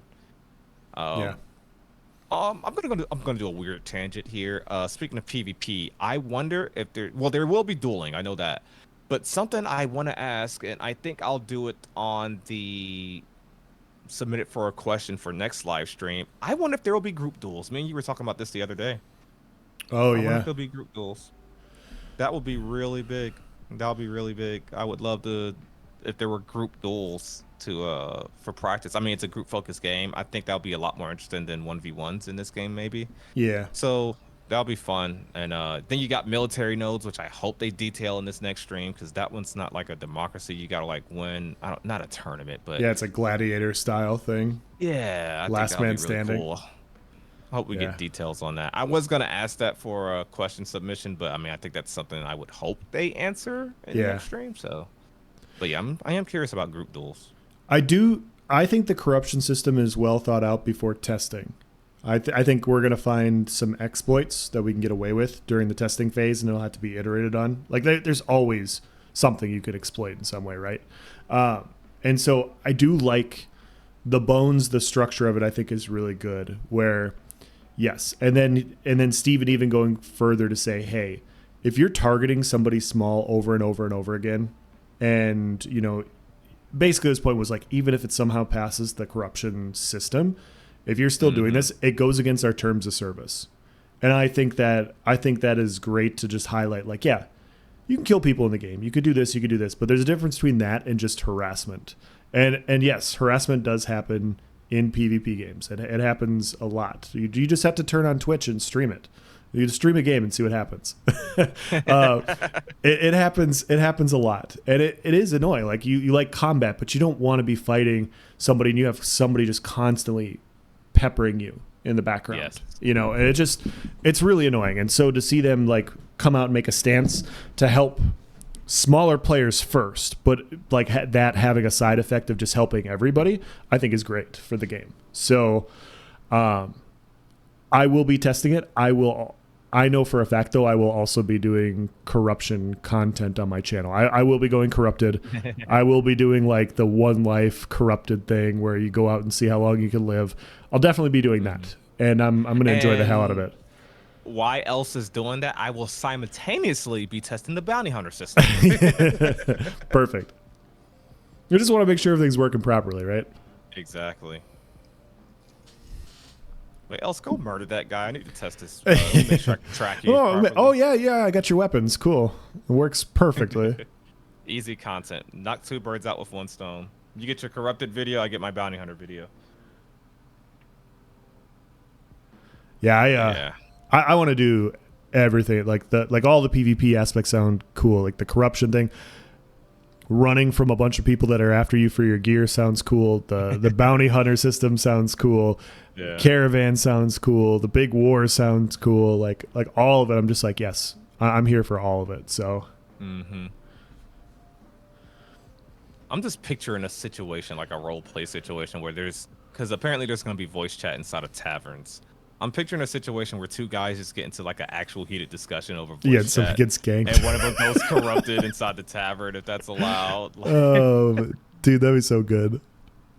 Oh, that's like, because it's a risk, and you got to make sure it's worth it. So I think you're going to see a lot of personal, like actual PKs. So. Well, we've seen it before, right? Like, you know, when you go into town sometimes and there's that annoying dude in area chat that just won't shut up. Like he's just talking louder than everybody. Isn't it kind of nice that somebody could just come and kill them and everybody's like, nope, I'm not gonna attack him. He just did us a favor. Right. I didn't see nothing. He's sitting in voice chat blasting some Jay-Z real loud while you're trying to do your crafting. You just turn around and flag up and just. Oh, that's funny. But yeah, I don't know. I'm excited. We're gonna try to do these discussions, not like literally daily or maybe not even weekly, but we'll try to do this again, especially after the node stream. We'll probably gather some nodes and look at community feedback, because I'm sure just like the Freehold update, the nodes update is going to be quite controversial, and I'm sure we'll see a lot more forum posts, takes, and a lot of community discussion coming out of that. So yeah, you guys look forward to that, and we'll be ending here shortly. Else, yeah, I know we talked about it before. I don't want to. We have it planned to try to do at least one of these a month, at least one a month to cover, you know, the latest update, especially like this next one, nodes. I'm assuming the node system is going to will cover a few of these. That's what I would assume. Yeah. I'm assuming we could probably pull one a week off for a little bit to cover those. But yeah, we'll just take it as far as like information we get. So if it's kind of no disrespect, but like, you know, some reveals aren't as exciting as other reveals. We're not going to do a stream over the UI stream. yeah. Like if it's just like something kind of whatever, and it's great that they're covering, but it's not exciting to talk about, then we probably won't do one of these. So, but yeah, nodes we'll definitely cover. When they get into classes, we'll cover. Combat we'll definitely cover, and like as we ramp up, like Alpha 2, we'll definitely be able to do at least one of these a week. Just going over. Yes. Like we could probably do this twice a week at that point. Mm-hmm. So. Oh yeah. I guess before we close out, Scott says, do you think you could potentially brick your toon/account by PKing? So like get so corrupted, go get that negative XP debt. If you guys aren't aware, like you get negative XP for going corrupted, and so what he's asking is like, do you think you can get to that point to where it's just like almost not recoverable? I think I've seen this happen to new players on ESO. They don't realize stealing is bad or attacking NPCs is bad, and so they end up with like this 50,000 gold bounty that they will probably just never get rid of. But do I think it will happen? I wonder. Possibly. I wonder what comes first, because as you get corrupted, you lose your ability to fight. So if you're trying to kill people, do you lose your ability to fight first, or do you lose your levels first? I think the more corrupted you get, if I recall, right? Yeah. I guess the more you go down that dark path, you get more of those negative penalties as it goes on. Correct, Especially Matt. to the point where you're gonna drop your actual gear. So yeah, I wonder. Yeah, they And say Rock, you. Oh, go ahead. oh no, I was just saying. Rock says he's enjoying the back and forth, good interaction and info as well. Thanks. Appreciate you saying that. Thank you so much for being here, dude. Yeah, they said as you fight, you lose combat prowess to a point, like Steven even said, like to a point to where you can't fight back at all. And so, yeah, it does decay. So that's a good point to make. So like, let's say you make the mistake, you don't know the corruption system, you go crazy, and now you have this lower attack level. Over time, through building experience in other ways, it does go away eventually. It just takes some time. So you might learn your lesson the hard way. So ideally, with your test, you probably could go corrupt 1vx. You just can't kill innocent. So if you just kill one innocent, yep, and that makes you corrupted, and then you start fighting off the bounty hunters and everybody else that attacks you, you might be fine. Like, because you have your degradation, of course, but you're not gonna get more by attacking the people that are attacking you. Well, no. Because greens can attack you, so I don't know. I guess greens I won't go too much in detail. Greens can attack you, and so if you kill the greens, yeah. So I guess only against bounty hunters. Yeah, I think about that. See, that's why this system is like. It's just. I think they thought it out well. I think so too. But, one last one. Mad said something. Where was it? You might be able to answer this. Wonder how they will fill the spots for wars. It has to be better system than New World. So I do know the defensive side is node driven. So if you're a part of the node, I think you auto flag up for war when you're in the node and it's declared on you. I don't know how the other side queues up. Does anybody know? I actually don't know how the attacking side is determined, because it's not just enemy nodes that attack. I don't know exactly what determines an attack. That's actually something good for me to look into. I know stuff that's involved with it, but until you just asked that, I didn't realize how I didn't know how siege is initially declared. The defense side, yeah, like you said, I think that's pretty simple. You're hey. My daughter's here. Yeah, it's like she knows I'm about to end the stream. But it's easy, like you said, to understand how the defensive aspect works. Like, that's your node being siege. You automatically sign up for it. Like, that's simple. And I also wonder if non-citizens of that node can sign up for defense as well. Well, yeah, definitely they can, because there's a lot of things involved with citizenship that's still in the air. But yeah. Yeah, it'd be good to find those things out too. But I'm gonna call it here. Thank you guys so much for being here. Thank you, Else. This was a great conversation. Yeah, for sure. There was a lot of great talking points, and I think a lot of great points made here. I'm trying not to toot my own horn. I mean, literally both of us, like the tangents we went on, and the posts that we read sparked some good conversation. I'd say almost some of them I might clip out for you guys that don't want to watch us talk for 3 hours. I might clip some of that out, and for some of you guys, some of those really interesting conversations. But I'm gonna go ahead and call it here. Thank you guys so much for being here, and thank you, Elts, again. I'll have a link to his stuff in the description, and yeah. Yep. And all peace to everybody else in Elsa's chat as well. All right, take it easy, man. Yeah, I'm gonna call it here too, guys.